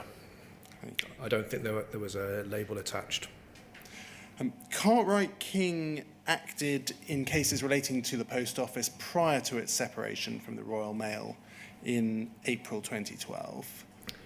Do you recall how much earlier? We've seen, for example, documents from January 2012. Was it around then or before then? I'm afraid I really can't recall. I think the partner in charge of the Derby office would attend court generally on an agency basis for the Royal Mail Group stroke Post Office Limited. Much of the work was carried out, I believe, along those lines, just attending court to present cases. But there became a point when case files started to be sent into Cartwright King for advice, and I really cannot recall, I'm afraid, how much earlier than April 2012 that happened. And does that go for your own involvement as well, that you can't be sure how much earlier than April you were personally involved? I would certainly have appeared on occasions in court on an agency basis to present a case, but I don't recall when I first started preparing advices and doing something more than appearing on an agent. I know the two case studies that I was involved in, the advices were prepared prior to the split. So you separate being acting as an agent and having full conduct of a case? Yes, there's a difference between the two, in my view, yes. And what is the difference between the two? Well, acting as an agent, you attend court, you present the case in accordance with your instructions and you report back. Once we were asked to advise on cases, that's an entirely different situation. That is requiring a lot more knowledge in terms of the role of a prosecutor than just simply attending court to present a case at a hearing. To what extent do you consider that you had authority to make decisions in a case once you had taken on that new role?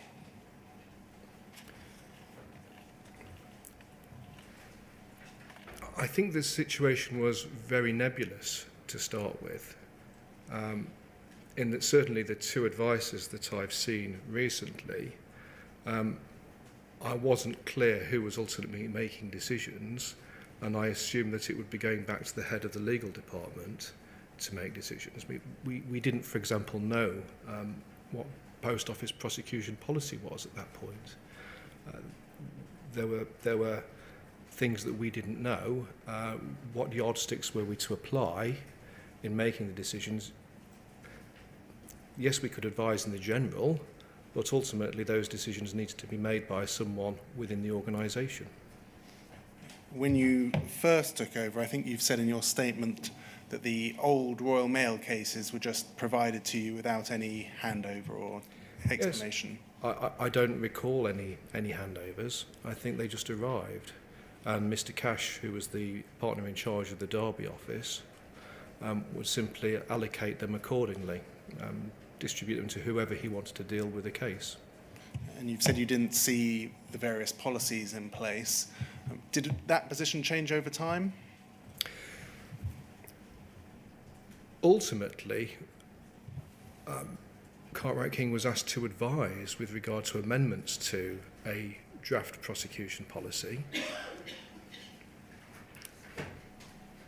So yes, we ultimately did see a policy, and I think Simon Clark, one of my colleagues, made suggestions with regards to the proposed amendment of that policy, and I think that was at the request of Susan Crichton, who was the then General Counsel. And is that later in, say, 2013 onwards, or would that have been in 2012? I believe that would have been after the publication of the interim second sight report, so in 2013, I believe.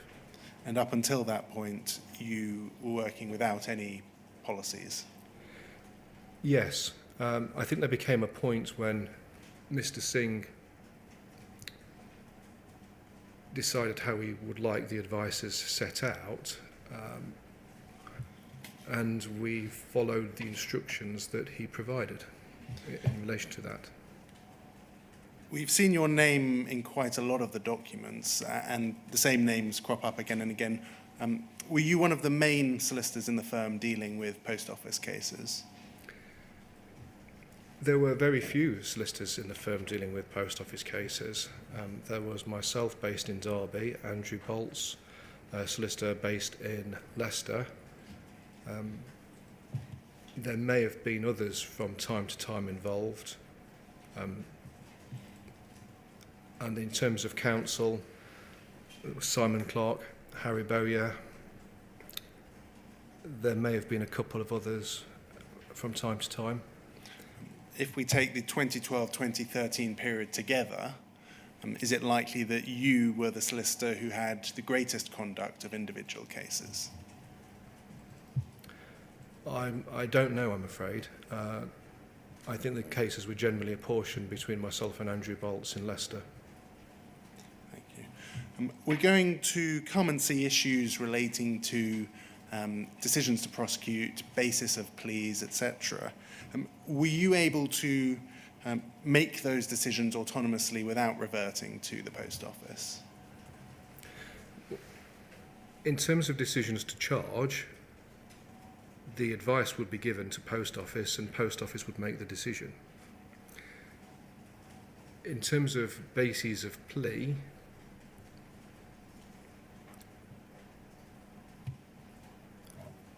I believe that it would have been the common practice to revert to the investigating officer to run it past the investigating officer if possible. Who do you understand from the Post Office to have been providing instructions in the cases that you were acting in? Prior to the separation, it would have been the Post Office Legal Department, and I suppose post-separation it would have been the Post Office Legal Department, but the case file may possibly have come from an investigating officer directly, or it may have been that information was provided by an investigating officer. And if you needed to consider whether to, for example, accept a plea or to make a charging decision, who do you consider would have been the relevant person to approach in that respect? Well, a charging decision would have been put in writing and the file would have been returned back to Post Office in accordance with the instructions at the time. I can't remember the precise mechanism for the return of the file. I don't know who it went to, I'm afraid. When you say the charging decision would have been made, though, who would it have been made by? Within the Post Office? I'm not sure. I can't remember. Is it that you can't remember or you weren't certain at the time?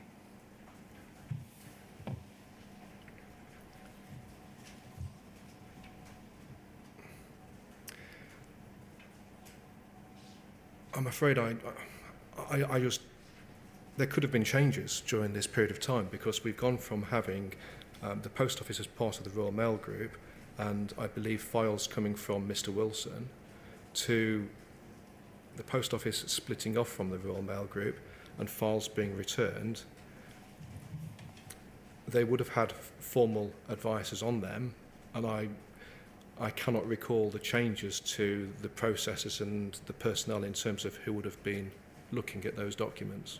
But if we're going to today look at 2012-2013 yes. period, who would you have considered responsible for making the ultimate decision as to whether to charge somebody? Well, prior to the split, Mr Wilson at the Royal Mail Group, and post the split, John L. Singh at the Post Office. Thank you. I want to look at decisions relating to the public interest. Can we first please look at poll 0014148, please? This is an email of the 10th of December 2012, and it's from John L. Singh to yourself, and he says as follows: Martin, John Scott's the decision maker. I think that it's meant to read concurs with Counsel Will Martin's advice that it is not in the business or public interest to proceed with prosecution of Mr Nimesh Patel. Marin, could you write to the defence and court of the business decision and have the case listed for a short hearing where prosecution counsel should be instructed that this agreed action must say to the defence and court is not connected with the Horizon system integrity and rather simply reflect the defendant's health and associated issues. Now, I think you've said in your witness statement that you don't recall this particular case. Is that right? I don't recall this one, no. But we see their reference from Mr Singh to the business or public interest to proceed. What did you understand by the business interest? Well, this was a private prosecution, and so a business conducting a private prosecution is always going to have an interest in whether or not the case should proceed. And certainly there's also a public interest argument in terms of whether or not the case should proceed. And did you consider those to be separate interests or one and the same? They can be entirely separate interests. Can we please look at poll 00411-347?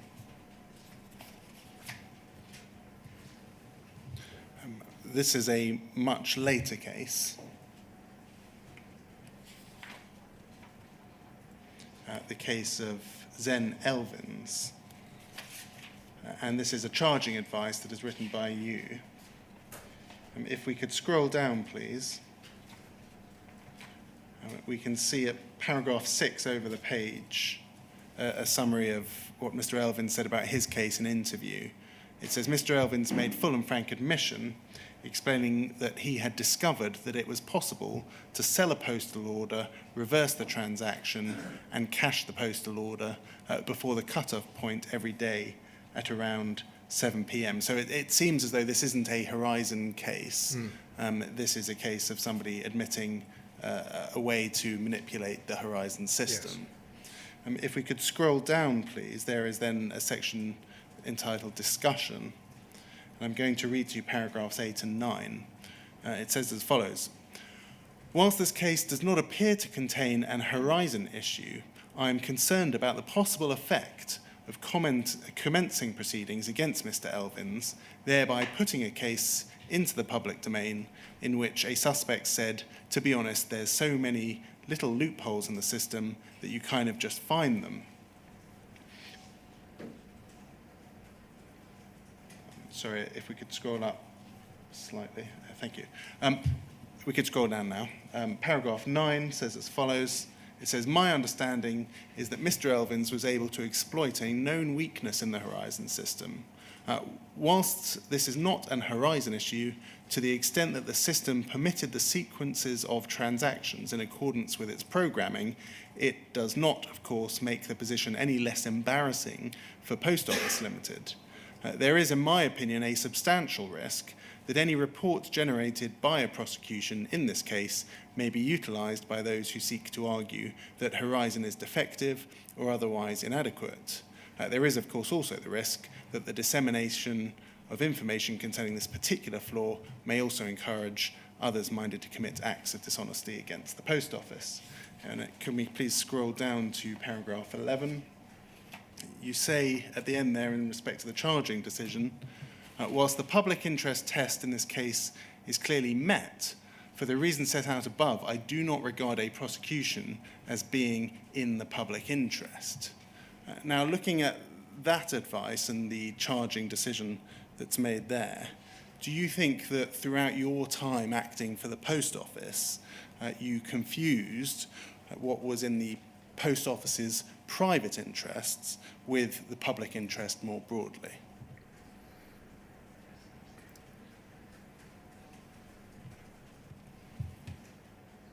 I think there were times when it was apparent that those interests would be aligned, but there was also times when they were clearly different. And in this case, it would be embarrassing for the Post Office to have to make public the fact that there were not Horizon issues, if you like, but failures within the system to prevent issues such as this. And it was also a weakness which could be exploited.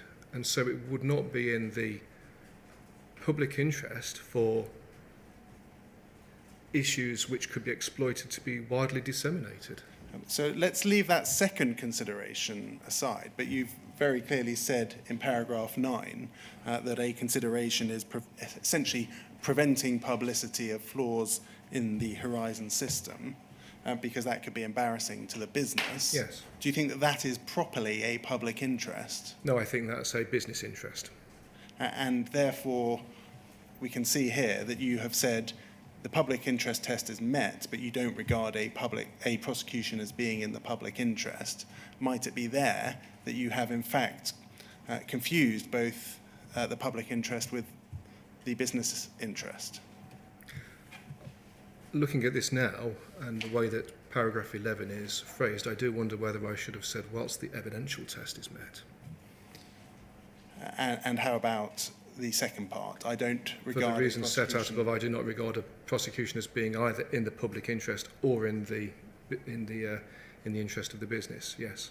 So that was a separate consideration that was wrapped up as the public interest in this advice. I believe I've just wrapped that up very briefly there, perhaps without going into too much detail. And do you think that this is an isolated advice, or do you think actually, looking back, that was something that was often confused in post office prosecutions? I'm afraid I can't remember all the advices, I'm afraid. I'm not asking about a specific written document, but looking back at your career in prosecuting post office cases, do you think that the public interest and the private interest of the business were often confused? It's possible that they could have been. And you were involved in them, so do you think they were or they weren't? I can't recall. Is it something that you need to recall, a specific instance, or can you just reflect on your career and say whether or not it's likely that you confused the public interest with the private interest of the company?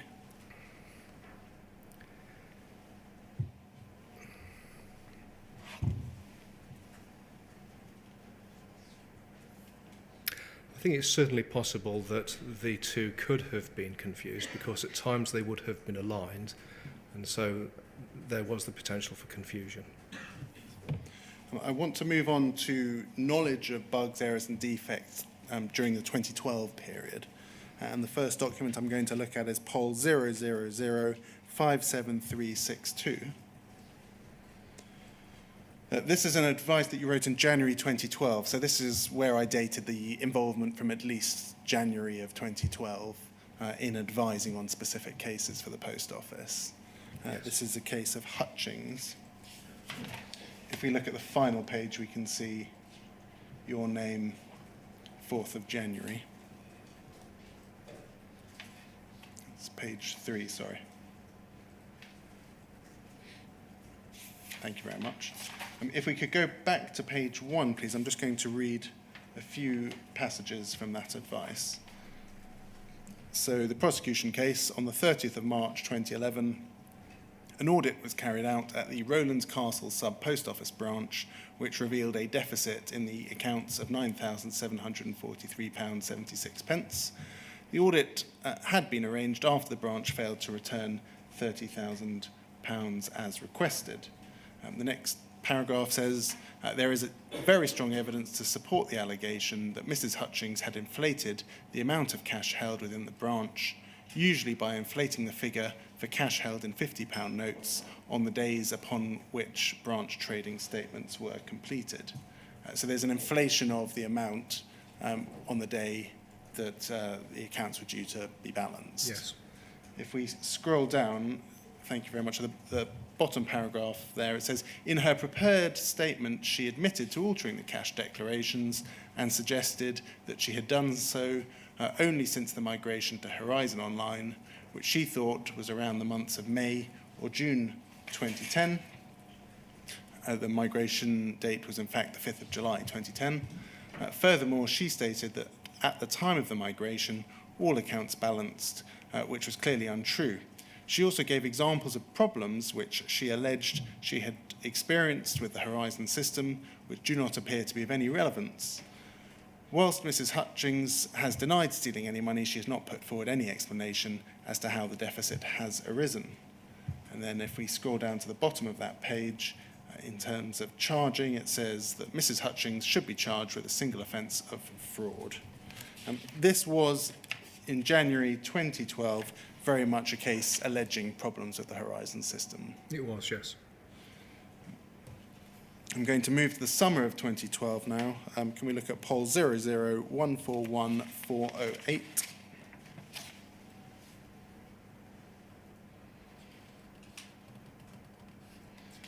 And this is a case of Jamie Dixon. And it's an email from you to Jarnell Singh. And it reads as follows. Please find attached a copy of the defence case statement in the case of Jamie Dixon. As you'll see, he has said that he does not have confidence in the Horizon accounting system or that transactions were accurately recorded. He puts the prosecution to prove that the money is missing. And you then continue as follows. You say, this is therefore another case in which there will be a challenge to Horizon.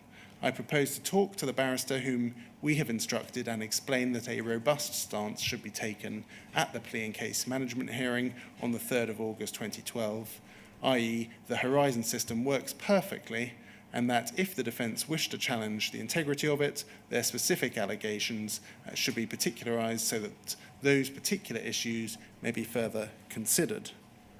And we can actually look at the defence statement in that case. That's at FUJ 00153-918. This is the defence statement. And if we turn over the page, please, to page 2.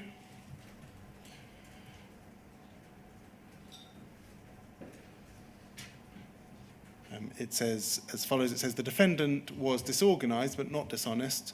Although he thought he knew how to operate the computer accounting system, he now realises he did not understand it fully and puts this down to a lack of training and lack of experience in serving customers. Paragraph 4 says, the defendant understands that in addition, cash in excess of £5,000 is also said to be missing.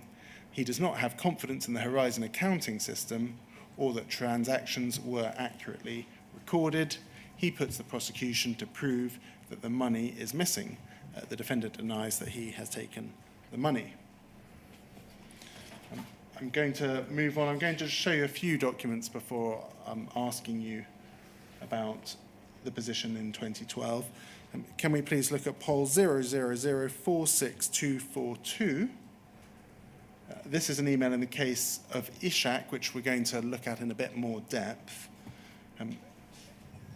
You're sending Sarah Porter there. Is Sarah Porter counsel in the case? She was in-house counsel in Cartwright King, I think based at the Nottingham office. Thank you. You're sending her the defence statement, and it says, good morning, Sarah. Please find attached copies of a letter from the defendant solicitors and the defence case statement. The defence are clearly aware of the current Horizon issues and are on a fishing expedition. This, in my view, is a red herring.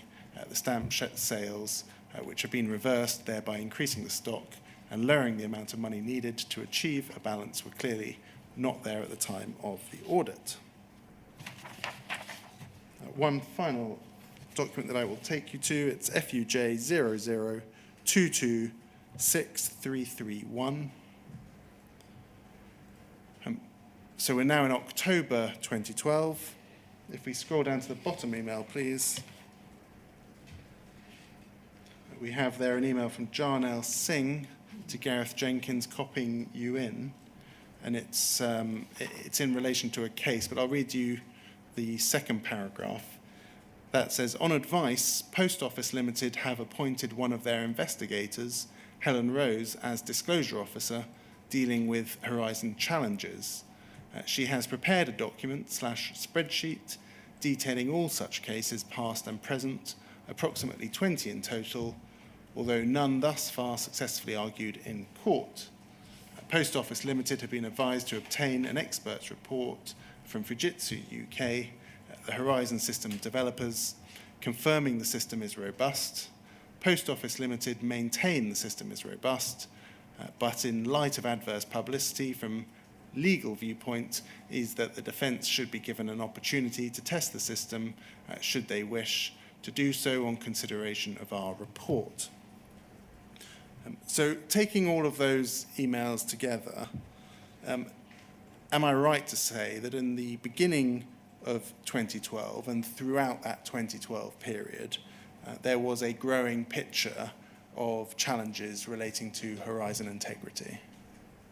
That's correct. Yes.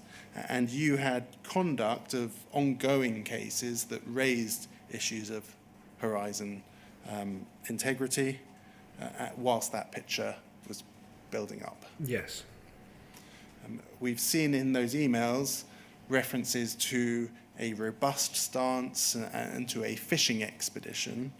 is it fair to say that, irrespective of how you feel now, the picture we see is one of pushing back against disclosure requests relating to the integrity of the Horizon system?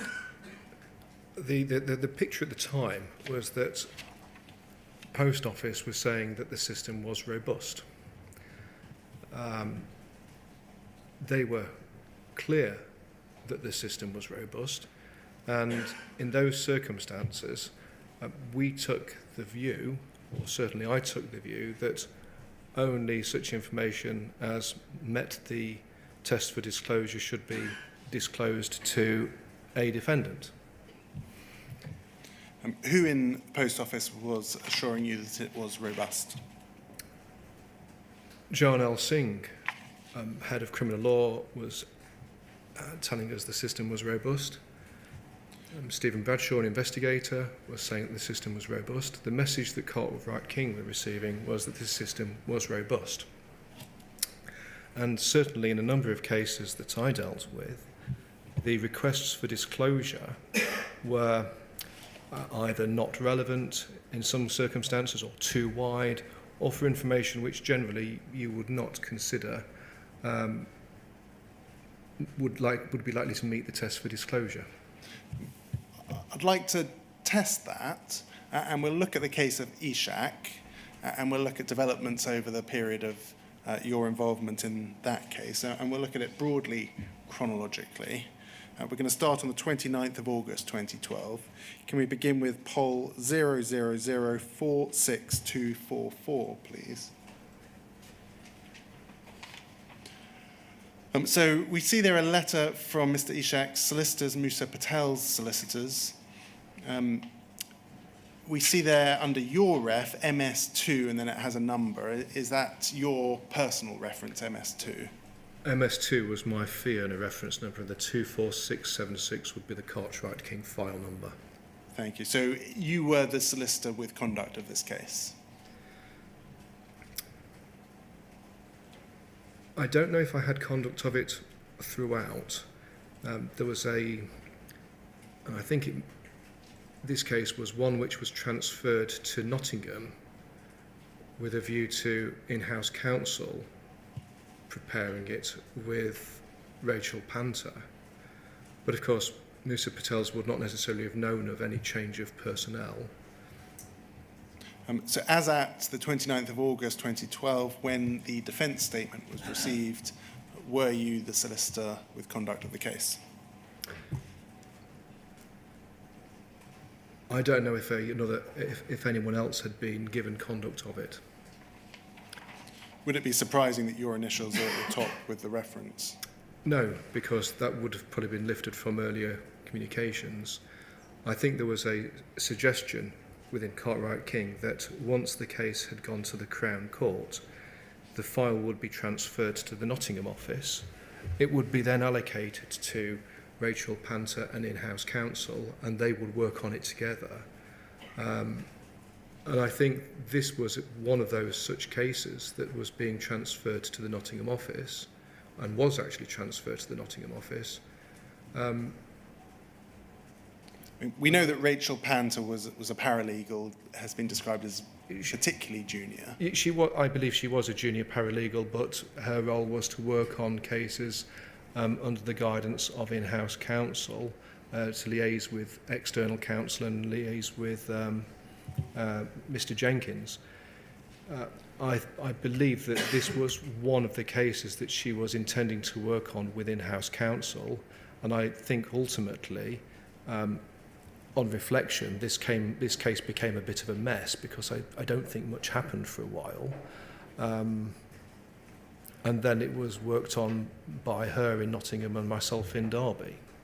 We're going to see quite a lot of emails throughout 2012 and into 2013 with your name, you're sending them. Yes. If not on paper the solicitor with conduct of the case, did you consider at least that you were significantly involved in that case? Yes.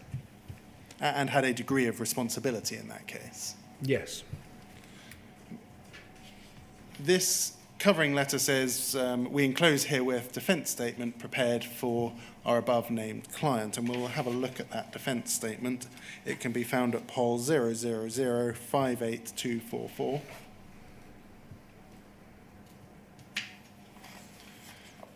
The defence statement is dated the 29th of August 2012. I'm just going to read a few passages from it. If we could scroll down, please, over to the next page. The defendant sets out the general nature of the defence. Are you able to assist us with whose handwriting this is? I don't know, I'm afraid. It's not yours, No, it's not my handwriting, no. It says as follows in 7.1, there was no appropriation of monies. The Post Office Horizon software/hardware system had in the past on numerous occasions malfunctioned, causing difficulties in reconciling sales, receipt and stock figures. The defendant had reported the same to the Post Office helpline, seeking assistance, but little or no successful assistance was afforded to him despite the said request. And point 2, the defendant had of necessity to make certain adjustments by way of reversals on the Horizon system so as to ensure the sales, receipt and stock figures reconciled. This was done on the basis of a clear malfunctioning of the system and in accordance with the limited training given to the defendant by the Post Office in the past with very limited support thereafter, and not in order to appropriate any sums of money. So he's putting the reliability of the Horizon system front and centre of his defence. Yes. Yes. If we scroll over the page, please, paragraph 11, there is a request for various disclosure. By way of example, we have at 11.3 the request for the outcome of all inquiries in relation to other Post Office staff and or contractors who have been the subject of investigation by the Post Office or any other investigative body in relation to allegations of dishonesty related to the use of the Post Office Horizon hardware/software. Number 4, they're requesting the full results, whether provisional or final, of all internal and or external investigations and or inquiries and or reviews, whether instigated by the Post Office or any other body, into the correct functioning of the Post Office Horizon hardware/software system. Number 5 says that they are requesting any internal memoranda and or guidance notes and or other material dealing with the correct or incorrect functioning of the Post Office Horizon hardware/software system. Now I'm going to take you back to an email that we looked at very early on in your evidence. It's Pol 000-46242, and that's your email to Sarah Porter of the 3rd of September, where you say the defence are clearly aware of the current Horizon issues and are on a fishing expedition.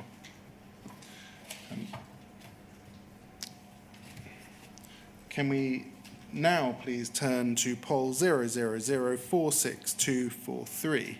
Do you recall sending that email about the fishing expedition? I don't recall sending it. You don't recall sending it? No. I do accept that I sent it, but I don't recall it. Thank you very much. We're now turning to an email. If we could look at the bottom of the page. On the 4th of September 2012, there is a plea and case management hearing. And we have here a attendance note of Sarah Porter. Can we scroll down the page, please? She notes there that Mr. Ishak has entered a not guilty plea. If we scroll down, please. The defence are instructing a forensic accountant. The trial has been fixed. And she says as follows: I have made it clear that our stance is that Horizon works and is irrelevant in this case because he now accepts making the reversals. And we say in doing this, he was acting dishonestly to cover his tracks. Any particular problems with the system must be fully particularised before any further disclosure made. Judge has indicated the ball is in the defendant's court. Now, where she says, I've made it clear that our stance is that Horizon works, who would have been providing that instruction? That would undoubtedly have been following a conversation with myself. She then details, she says, specific requests. One, only such material as undermines our case or assists the defendant in light of the defence statement should be served. And then she refers to 2, 3, 4 and 5. Are these paragraphs referring back to paragraph 11 in the defence statement that we just saw? You'll recall I took you to some of those paragraphs. And she says, I understand that the Post Office are compiling some sort of database in relation to this. Can the progress of this be checked? But until the defence statement further particularised does not require disclosure. It says C, HB, is that Harry Bowyer's advice in the Wiley case? It would be, yes. Yes. What did you understand by the database that was being compiled? I'm sorry, I missed that question. What did you understand by the reference there to a database? Is that a reference to Mr. Bowyer's advice to keep a central list? Yes. I think Mr. Bowyer had advised that a database be set up of the unsuccessful challenges to the Horizon system. I think that was following a consultation which he'd had with Jarnell Singh. So Mr. Bowyer's advice was the 11th of July 2012. Had you, by the stage of this hearing, had you read that advice? I have read it, but I don't know when I read it. If we scroll up, please. I mean, her reference to a database, for example, would that have taken you by surprise, or was that something that you... No, I knew a database was being compiled because the instructions which Cartwright King had received was that the system was robust, and Mr. Bowyer, I understood, had advised that a database should be put together of the challenges, and I know at some point I was copied into an email that Jarnell Singh sent to Gareth Jenkins. I can't just remember the chronology of it, whether that's before or after that, or after this. I'll take you to that document. But first, can we please look at the top email, page 1 of this. You are emailing Steve Bradshaw, the investigator, copied into Jarnell Singh, and you inform them of the results of the plea and case management hearing, and you say as follows, Sarah took a robust stance in relation to Horizon. It will remain to be seen whether allegations of malfunction are particularised. However, she has asked that progress be checked in relation to the compilation of the database. So, am I right to understand that the response to Mr. Ishak's request was to try and get him to further particularise his complaint? I thought that was sensible, because if someone could give an example of the sort of issues that they'd encountered, that would enable an expert to look into that. Was it sensible, or was it a tactic? No, I thought it was sensible, just in the same way that if you were staying in a hotel and you think you left your car keys somewhere in the hotel might say, well, which room were you staying in, where were you? I thought it would be quite useful to have that information so that we could properly investigate, so we could look into particular allegations that were being made. Did the defence statement not make those allegations? I mean, we looked at some paragraphs in the defence statement where he says, in the past, on numerous occasions, had caused malfunctions, causing difficulties in recording sales, receipt and stock figures. He also referred to having reported the same to the post office. Do you not think that the post office was quite well placed to make those kinds of inquiries? Well, certainly Mr. Bradshaw was able to make inquiries internally within the post office, but certainly I was of the view that if you could ask someone, what are you saying, as has happened specifically, that would assist. And is it your evidence that that was not a specific tactic that was adopted in this litigation? It wasn't a specific tactic, no. At no point throughout the Ishak case was that a tactic? No, I don't believe so, no. I think I wrote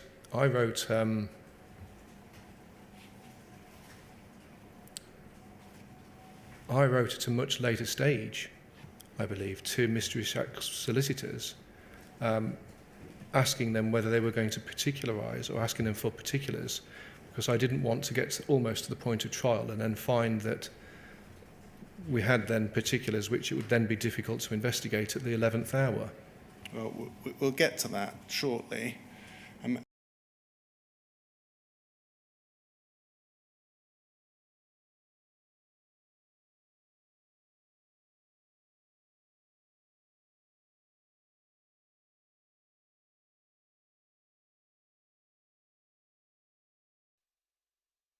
Informed that the Post Office were instructing Second Sight to carry out a review.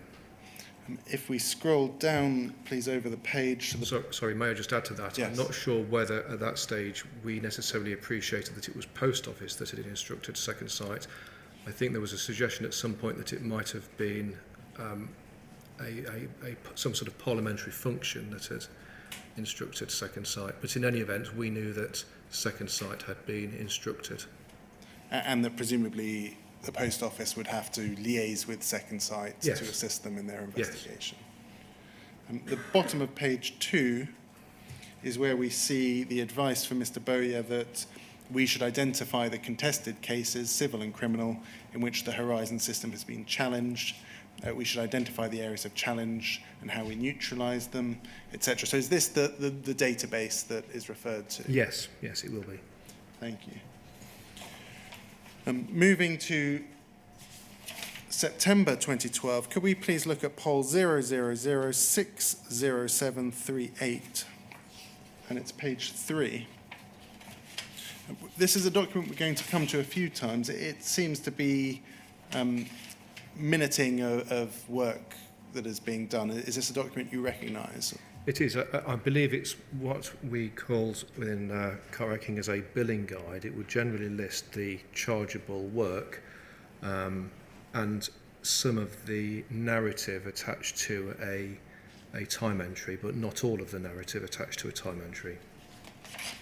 If we look at page 3, we're returning to the 4th of September, which was the date of the plea and case management hearing in Mr. Ishak's case.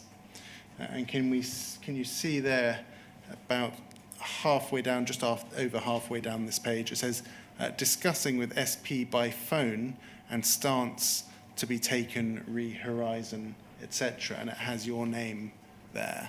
Yes. Are we to understand that you spoke to Counsel on the day of the plea and case management hearing regarding the stance to be taken in relation to Horizon? Yes. And do you recall if that was while she was at court, whether it was before, whether you were providing specific instructions? I'm afraid I can't recall that. I can see that I was engaged on that call for 12 minutes because of the point 2 that's in the right-hand column, point 2 of an hour. I don't know whether she telephoned me from court with a view to clarifying her instructions or whether I spoke to her by calling her. I don't recall. But she would no doubt have been given the brief by the Nottingham team because it was going to be dealt with in-house by the Nottingham team, and she may very well have phoned me to discuss it. And I think you've already said that looking at the attendance note and the information, the position that she took in relation to Horizon followed a conversation with yourself. Yes. The email that I think you were talking about that attached various things is at FUJ 002263331. And it's the bottom email there. I think that's an email that I took you to earlier from Mr. Singh referring to the Helen Rose acting as a disclosure officer and preparing a document and she attached there the spreadsheet of 20 cases. Is that the email that you were referring to? Yes, and I didn't at that time look at the spreadsheet. I don't even think I realised there was 2 documents attached. Let's look at the 2 documents that were attached. The first one is FUJ 00156648.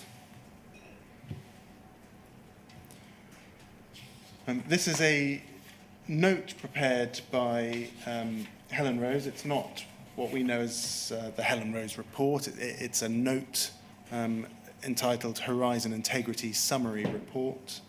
Do you recall receiving this document? I didn't see that at the time. It may very well be that I received it because it would have been attached to an email, but I rather took the view at the time that the spreadsheet, and I was under the impression that the spreadsheet had been considered by a number of my colleagues, Harry Bowyer, Andy Cash and Andrew Bolts, and I didn't look at the enclosures because I simply looked at the email which said that Post Office's stance is that the system is robust. Let's look at this report. I'll read to you a few passages. Overview says, over the years, some post offices under investigation for losses have claimed that the Horizon system is at fault. As the post office is dependent on the reliability of our system to be able to prosecute offenders, we've been able to defend our system in the courts. And then it goes on to summarise various challenges. For example, in relation to the Yetminster branch, it says, during the interview, Miss Merritt produced a large document regarding an ongoing inquiry by Shoesmith Solicitors in respect of the Justice for Postmaster Alliance, stating that she believed that the Post Office Horizon equipment was the actual cause of this loss. At the start of interview, Miss Merritt blamed the Horizon system and stated she had problems with transferring cash, etc. If we scroll down, there's another branch, Barkham. It's over the page. Summary, Mike Wilcox stated, along with Graham Brander, I met Mrs. Stubbs on the 17th of January, and she was convinced that Horizon was at fault. She has retained daily transaction logs for December to January, in which time she lost £9,000 and is not prepared to release until she can compare it to Fujitsu data. If we scroll down, we go on to the Rinkfield branch. Under the summary there, it says as follows. It says, during the interview, Mrs. McHugh stated that she did not feel 100% comfortable with the Horizon system, but did not appear to directly blame the system for the losses. If we scroll down, under outcome, it says, an indication was given that a plea to count 2 fraud might be acceptable, so long as the defendant stipulated in her basis of plea that there was nothing wrong with Horizon and that she was responsible for the loss and recognised the confiscation would be sought should the loss not be repaid. So a number of different cases where Horizon's been raised not even at trial, but also even at interview. Yes. If we scroll down, please, there's reference to the Newsom branch. We can go over the page. The defence challenged the integrity of the Horizon system and employed a forensic accountant. We then get on to West Byfleet. If we scroll down, at the end of that summary, it says, an expert witness was put forward by the defence to challenge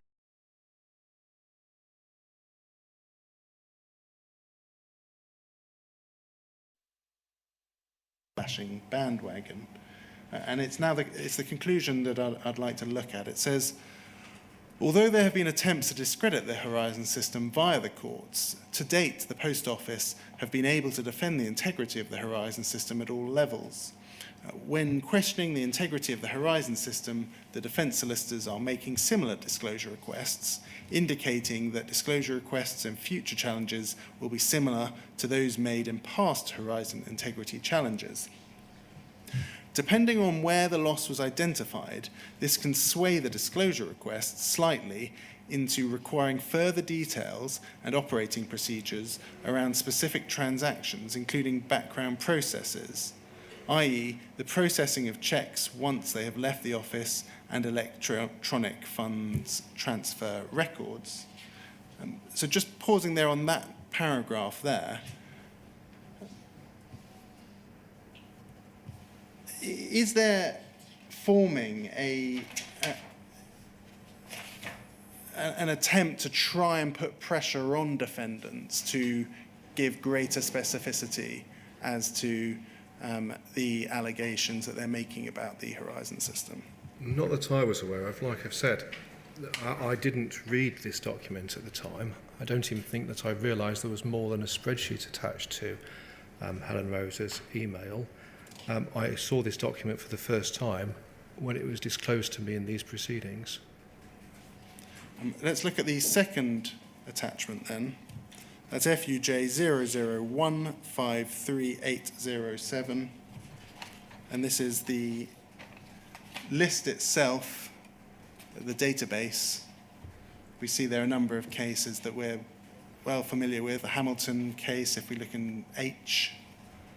If we scroll down, Seema Misra. If we keep on scrolling down towards the bottom,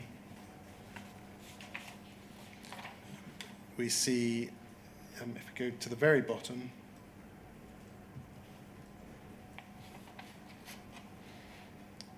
we see there Sefton and Neld, for example. That was a case that is described there as ongoing. Were you aware that there were not only this list of historic cases, but also at that stage ongoing cases that related to the Horizon system? Well, I knew that this spreadsheet was designed to be a work in progress, so looking back in time, but also then being kept up to date from that point in time. But I didn't open it at the time because I didn't see the need to. I knew that it had been sent to a number of colleagues who had seen it. No issues had been raised internally about it, and Mr. Singh's covering email to Gareth Jenkins was to the effect that it was Post Office's case that the system was robust. I was copied into that and did not think it necessary to go through all of that information, given that it had emanated from Mr. Singh, Head of Criminal Law at Post Office. But just to recap as to where we are, within a month of the plea and case management hearing in Ishak's case, you had been told, we see there in Mr. Bowyer's advice about the second site investigation, about various cases. Weren't those precisely the kinds of things that Mr. Ishak's team were after? Well, I was... The short answer is yes. When I opened the spreadsheet, when I was preparing for this public inquiry, I was actually quite horrified with what I read on it, because whereas I had understood that it was a list of unsuccessful, I was quite horrified to see, for example, and it's not on the screen in front of me now, but on the spreadsheet, there is a case where a sub-postmaster or mistress was able to demonstrate losses and therefore no further action was taken.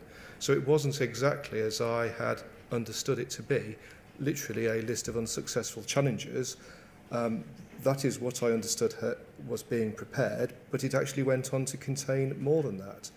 I didn't appreciate there was a separate document by Helen Rose, because when the Helen Rose report, which we use that phrase in a different way, which was ultimately the subject of disclosure, I certainly wasn't sat there with Brian Altman, QC at the time, KC now. I certainly wasn't sat there with Brian Altman thinking, oh yes, well there's another document by Helen Rose.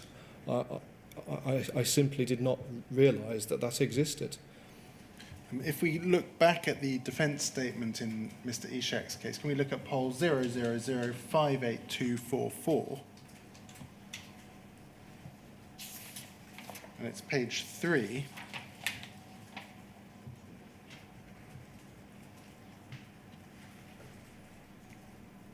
to that list, and it refers there at 11.3, the outcome of all inquiries in relation to other post office staff and or contractors. I mean, that's precisely that list, isn't it? Well, It's perhaps broader than that list. But I think it's broader than that list. But it would include that list, or the equivalent information. It would. The request is broader than that list, but also I took the view at the time that unfounded allegations and unsubstantiated allegations were not disclosable, and I understood that list to be unsuccessful challenges on unsubstantiated allegations. But the request there is in relation to those who have been subject to investigation by the Post Office or any other investigative body in relation to allegations of dishonesty related to the use of Post Office Horizon hardware/software. So it wasn't simply asking for that very specific matter that you're identifying. It was a request for broader information, wasn't it? Yes, I took the view that it was a very wide request, and indeed I took the view that it was perhaps too wide in its approach. But having received in this attachment, because it contains a list, and that's the kind of thing that Mr. Ishak's been after. No, I didn't, because I thought they were unfounded allegations. So you didn't look at them because you thought they were unfounded? Well, I was under the impression that these were unsubstantiated challenges, and I did not regard unsubstantiated challenges, unsuccessful challenges, as being disclosable. A bit like, I think that my thought process was this. If you were to ask the Crown Prosecution Service for information about the disciplinary record of a police officer, you don't, in my experience, get to know of all and every single allegation made against that police officer. You'd only get to know of any findings of misconduct. You would, however, expect the solicitor with conduct of the case to actually look at the underlying material to determine for themselves whether they met that test, wouldn't you? Well, I'm afraid I didn't open those documents. Yes, and is that a failing on your part? With hindsight, I wished I had. Do you think that it would have been reasonable at the time, having received a list, irrespective of how detailed the list is, irrespective of whether they were successful or unsuccessful, to at least to have opened them to see whether they fit within 11.3? Well, I didn't think to do that at the time because, as I've already said, a number of my colleagues had already seen those documents to my knowledge. Nothing had been flagged up, and we were awaiting an expert report, and so I did not think it necessary to actually look at those documents. So your colleagues from other cases who weren't charged with Mr. Ishak's case hadn't flagged something that might relate to Mr. Ishak's case? Well, no one had said, oh my goodness, look at this spreadsheet, look at what it contains. Is oh my goodness the test for disclosure? No, it's not. But it would be it was the view I took when I opened them when I was preparing for this. Number 4, the full results, whether provisional or final, of all internal and or external investigations and or inquiries and or reviews. We've seen in Mr. Bowyer's advice reference to the second site investigation. Do you think that that might have fallen within 11.4? Well, there were not. I don't believe there were full results at that point. Whether provisional or final? Yeah, I don't know if there were provisional or final. Well, you make inquiries about that? There weren't, because Second Sight didn't report until, I believe, July 2013, and this was way before then. So I think it says See Insight 2 in someone's handwriting on that. I think that's probably a reference to Second Sight, I don't know. But certainly Second Sight had been instructed at that point but I don't believe there were any results from that. And I did go through this list with Steve Bradshaw. If we scroll down, please, any internal memoranda and or guidance notes and or other material dealing with the correct or incorrect functioning of the Post Office Horizon hardware/software system. I mean, might, in respect of these requests, confirmation that there was this independent firm looking into Horizon have been something that's worth disclosing? I believe that was disclosed in a witness statement by Stephen Bradshaw. And at what point was that? That was, I believe, the following year in 2013. Yes. And we're here in 2012 dealing with disclosure requests. Can we please look at poll 000583777, the 8th of October 2012.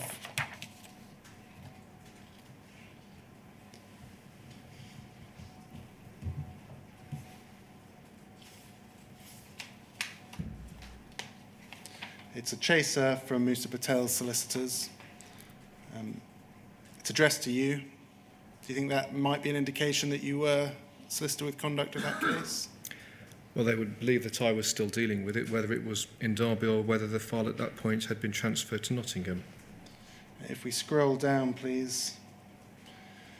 It says, I was expecting the information requested at paragraph 11, subparagraph 6 of our defence statement. I think that's the Horizon data, to have been served by the 5th of October, as per the judge's order at the plea and case management hearing. Then says, I would be most obliged if you could revert back to us to advise not only on the progress of the aforementioned matter, but also other matters referred to at paragraph 11, subparagraphs 1 to 8 of our defence case statement, and of course all relevant material under paragraph 10. So there is a chaser there in relation to those paragraphs that we've just been looking at, and we're in October 2012. I'm going to take you back to your billing notes, and that's poll 000060738, please.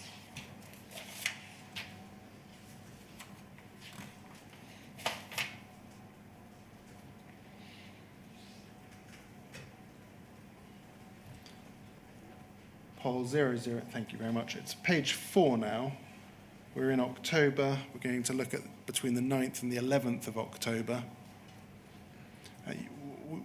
We may need your assistance in deciphering whose name comes alongside what. It may be difficult to tell because of the way that this is presented, but let's try. If we look at the entry that says the 9th of October 2012, email for case 24676, review of file upon receipt of Musa Patel's letter. We still await the Horizon data disk from Steve Bradshaw. And then it says, although SP had taken a robust view of the defence case statement, disclosure is an ongoing process, and the developments in the Patel case may well have a bearing on D. That may well have a bearing on the defendant. Do you remember the Patel case? That may be a case called Nimesh Patel that was occurring at the same time.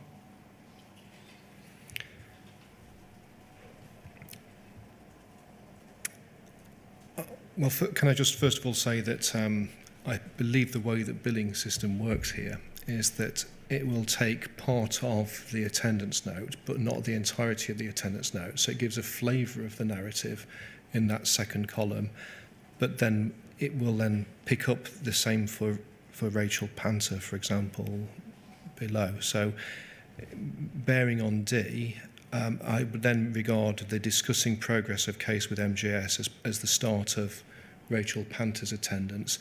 And I'm afraid it's just how it would space it out in different columns. Absolutely. So we see the first entry is your entry, yeah, which refers to a case of Patel. Yes. And I think that it will simply just cut off the number of available characters when it says case may have a bearing on D. The rest of the attendance note will not have, if there was any, would not have been reproduced into the billing guide here. Review of the file, I'm afraid that doesn't tell me whether the file was in Derby or Nottingham, because we had electronic files as well as paper files, and that became more of an issue when files were in different locations because one wouldn't necessarily match the other. Do you recall the case of Nimesh Patel?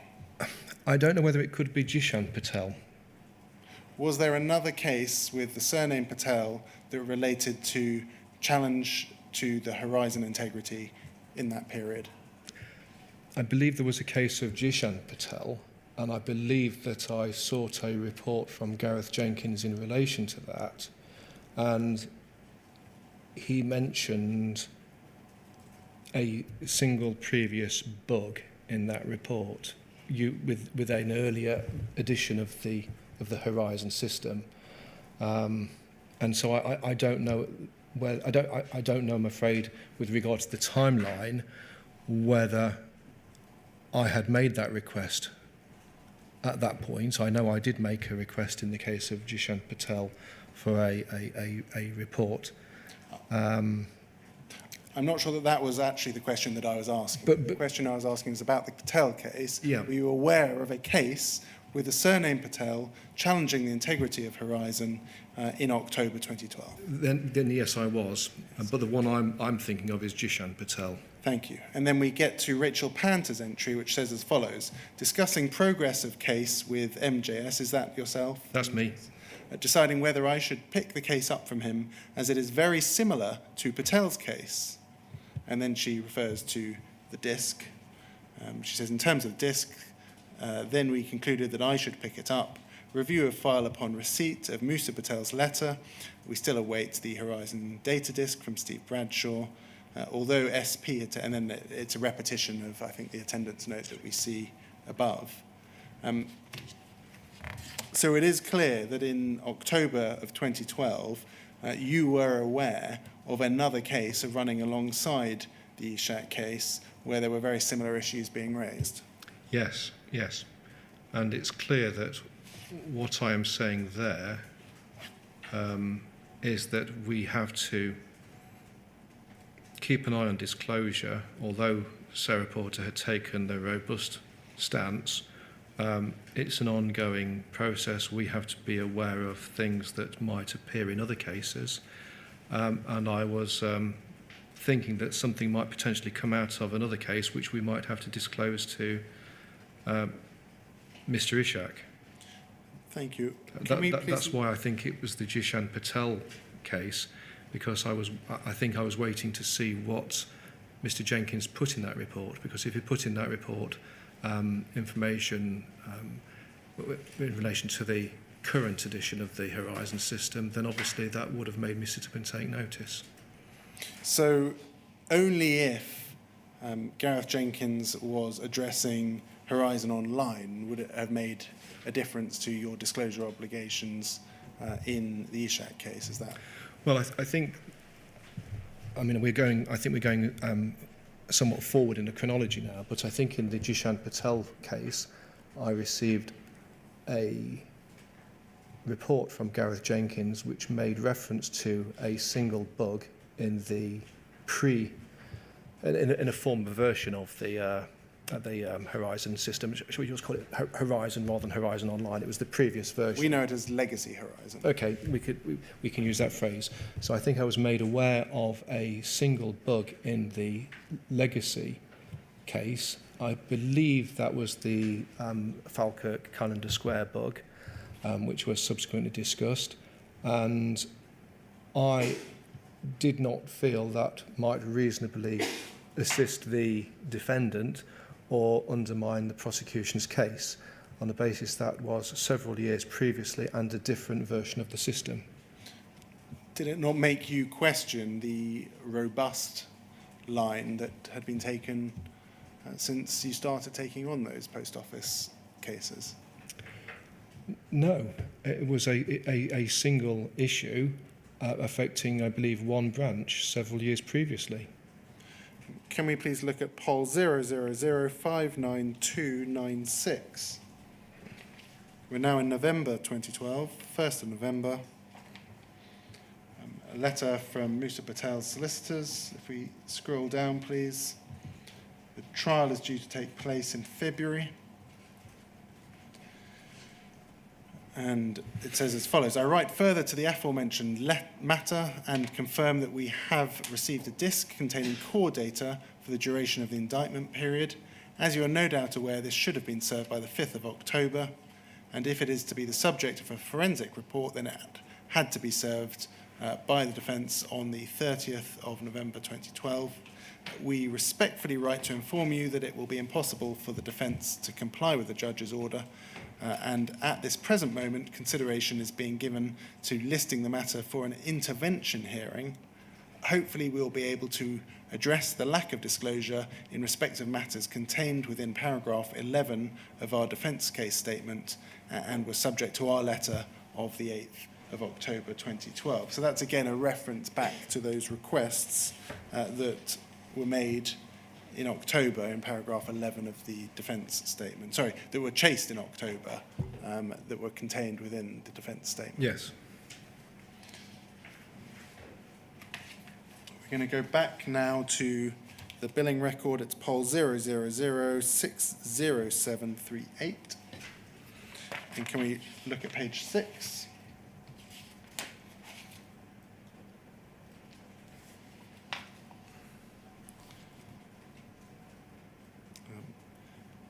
Thank you. If we could scroll down, please.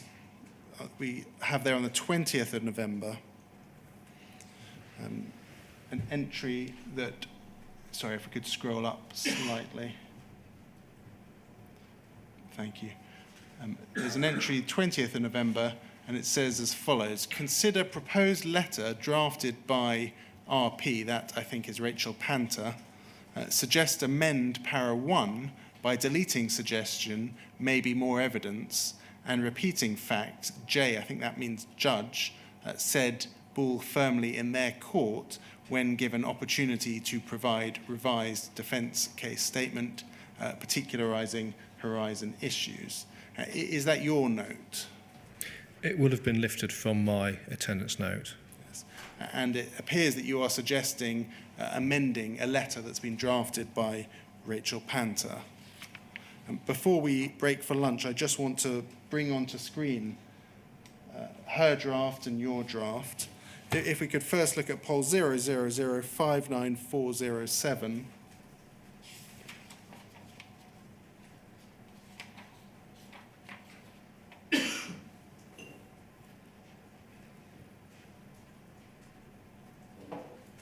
This is the covering email from Rachel Panter, and she says, please can you just look at the attached before I send it? I imagine the defence will not be too pleased, but that is our position. I had to concede that the discs were served late. They may respond to say that they are unable to particularise any issues with the system until they receive the report. They shouldn't, as that was the wish of the judge at the last hearing, but without having the expert report yet to send to them, that is the best I can do for now. And I'm going to take you now to the letters. Could we bring up onto screen POL 000599416? And if it's possible to also bring alongside it POL 000599409.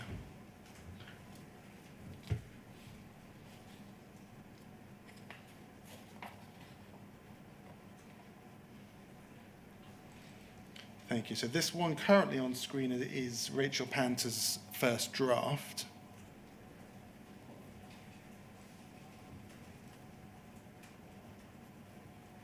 And on the left-hand side is the version that appears that you fed back on according to that billing note. Yes. And we can see, if I read to you on the right-hand side, it says, thank you for your letter dated the 1st of November 2012. We have been liaising with the investigator in this case and hope to serve any further evidence within 2 weeks' time. However, we look forward to receiving a revised defence case statement which particularises the issue, if any, you may have with the Horizon system as indicated by Judge Rose at the plea and case management hearing. And then the version after receiving your feedback, if we look at that first paragraph, we look forward to receiving a revised defence case statement which particularises the issues, if any, you may have with the Horizon system. We will then gladly review our disclosure obligations accordingly. So reference to further evidence potentially coming has been deleted, and what has been added is effectively a confirmation that disclosure obligations will only be looked at again if there is a revised defence statement. Is that fair? Well, the first point I would make here is that I would generally advise people not to set themselves self-imposed deadlines. So I would have advised her to remove the reference to hoping to serve evidence within 2 weeks' time, because there had already been delays in receiving information from Mr. Bradshaw. So that's the reason why I advised that be taken out. I was still hopeful that they would serve a revised defence statement which might particularise issues.